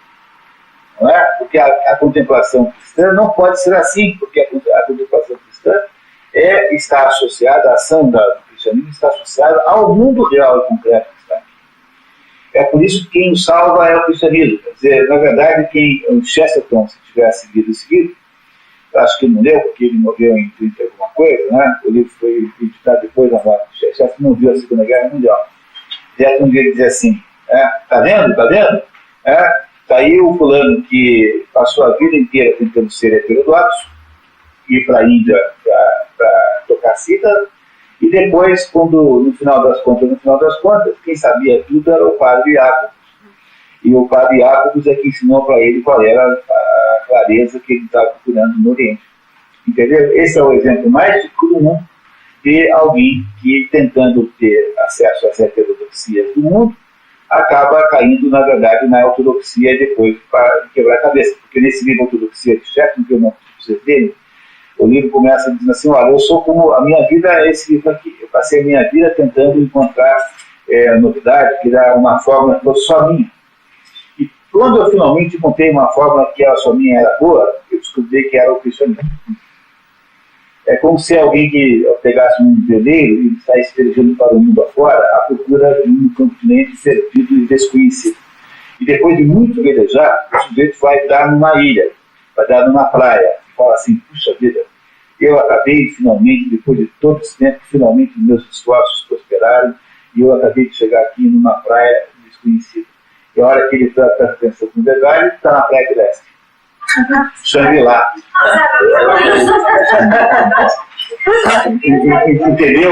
Entendeu? Esse aí é o Hermann Hesse, nesse livro, faz nada mais nada menos do que esse percurso iniciático. Ele nos conta, o José Sergius faz, né, simbolicamente no lugar dele, o percurso iniciático para você compreender a própria vida que ele vivia. Esse, na verdade, é o percurso iniciático de todo mundo que tem alguma pretensão à intelectualidade. A intelectualidade verdadeira está no meio desses dois elementos. E precisa ser feita assim, porque senão é inviável. A razão que ele está escrito aí, que é a razão pela qual o mundo politenesco tornou-se um mundo politenesco, foi justamente porque ele estava dissociado da realidade. Ou seja, teorias absolutamente utópicas passaram a ter uma cidadania e depois foram aplicadas, não pelos intelectuais, mas por aqueles que têm poder político, passaram a ser aplicadas no mundo, criando então essa desgraça generalizada que é isso. Acho que fundamentalmente era essa a ideia central do livro, espero que vocês tenham gostado. Queria agradecer ao SESI, que é nosso patrocinador, agradecer aqui a vocês que vieram, a minha equipe, a Patrícia, a minha filha Clara, que leu maravilhosamente como sempre, né? Muito bem, obrigado, filho. Obrigado a Patrícia, a Denise, e esperar que vocês venham aí daqui a 15 dias, quando vamos ver um dos livros de filosofia mais interessantes dos novos filósofos, chamado As 6 Doenças do Espírito Contemporâneo, e que vocês vão se divertir muito. Não percam de jeito nenhum daqui a 15 dias, e esse dia de debate voltamos.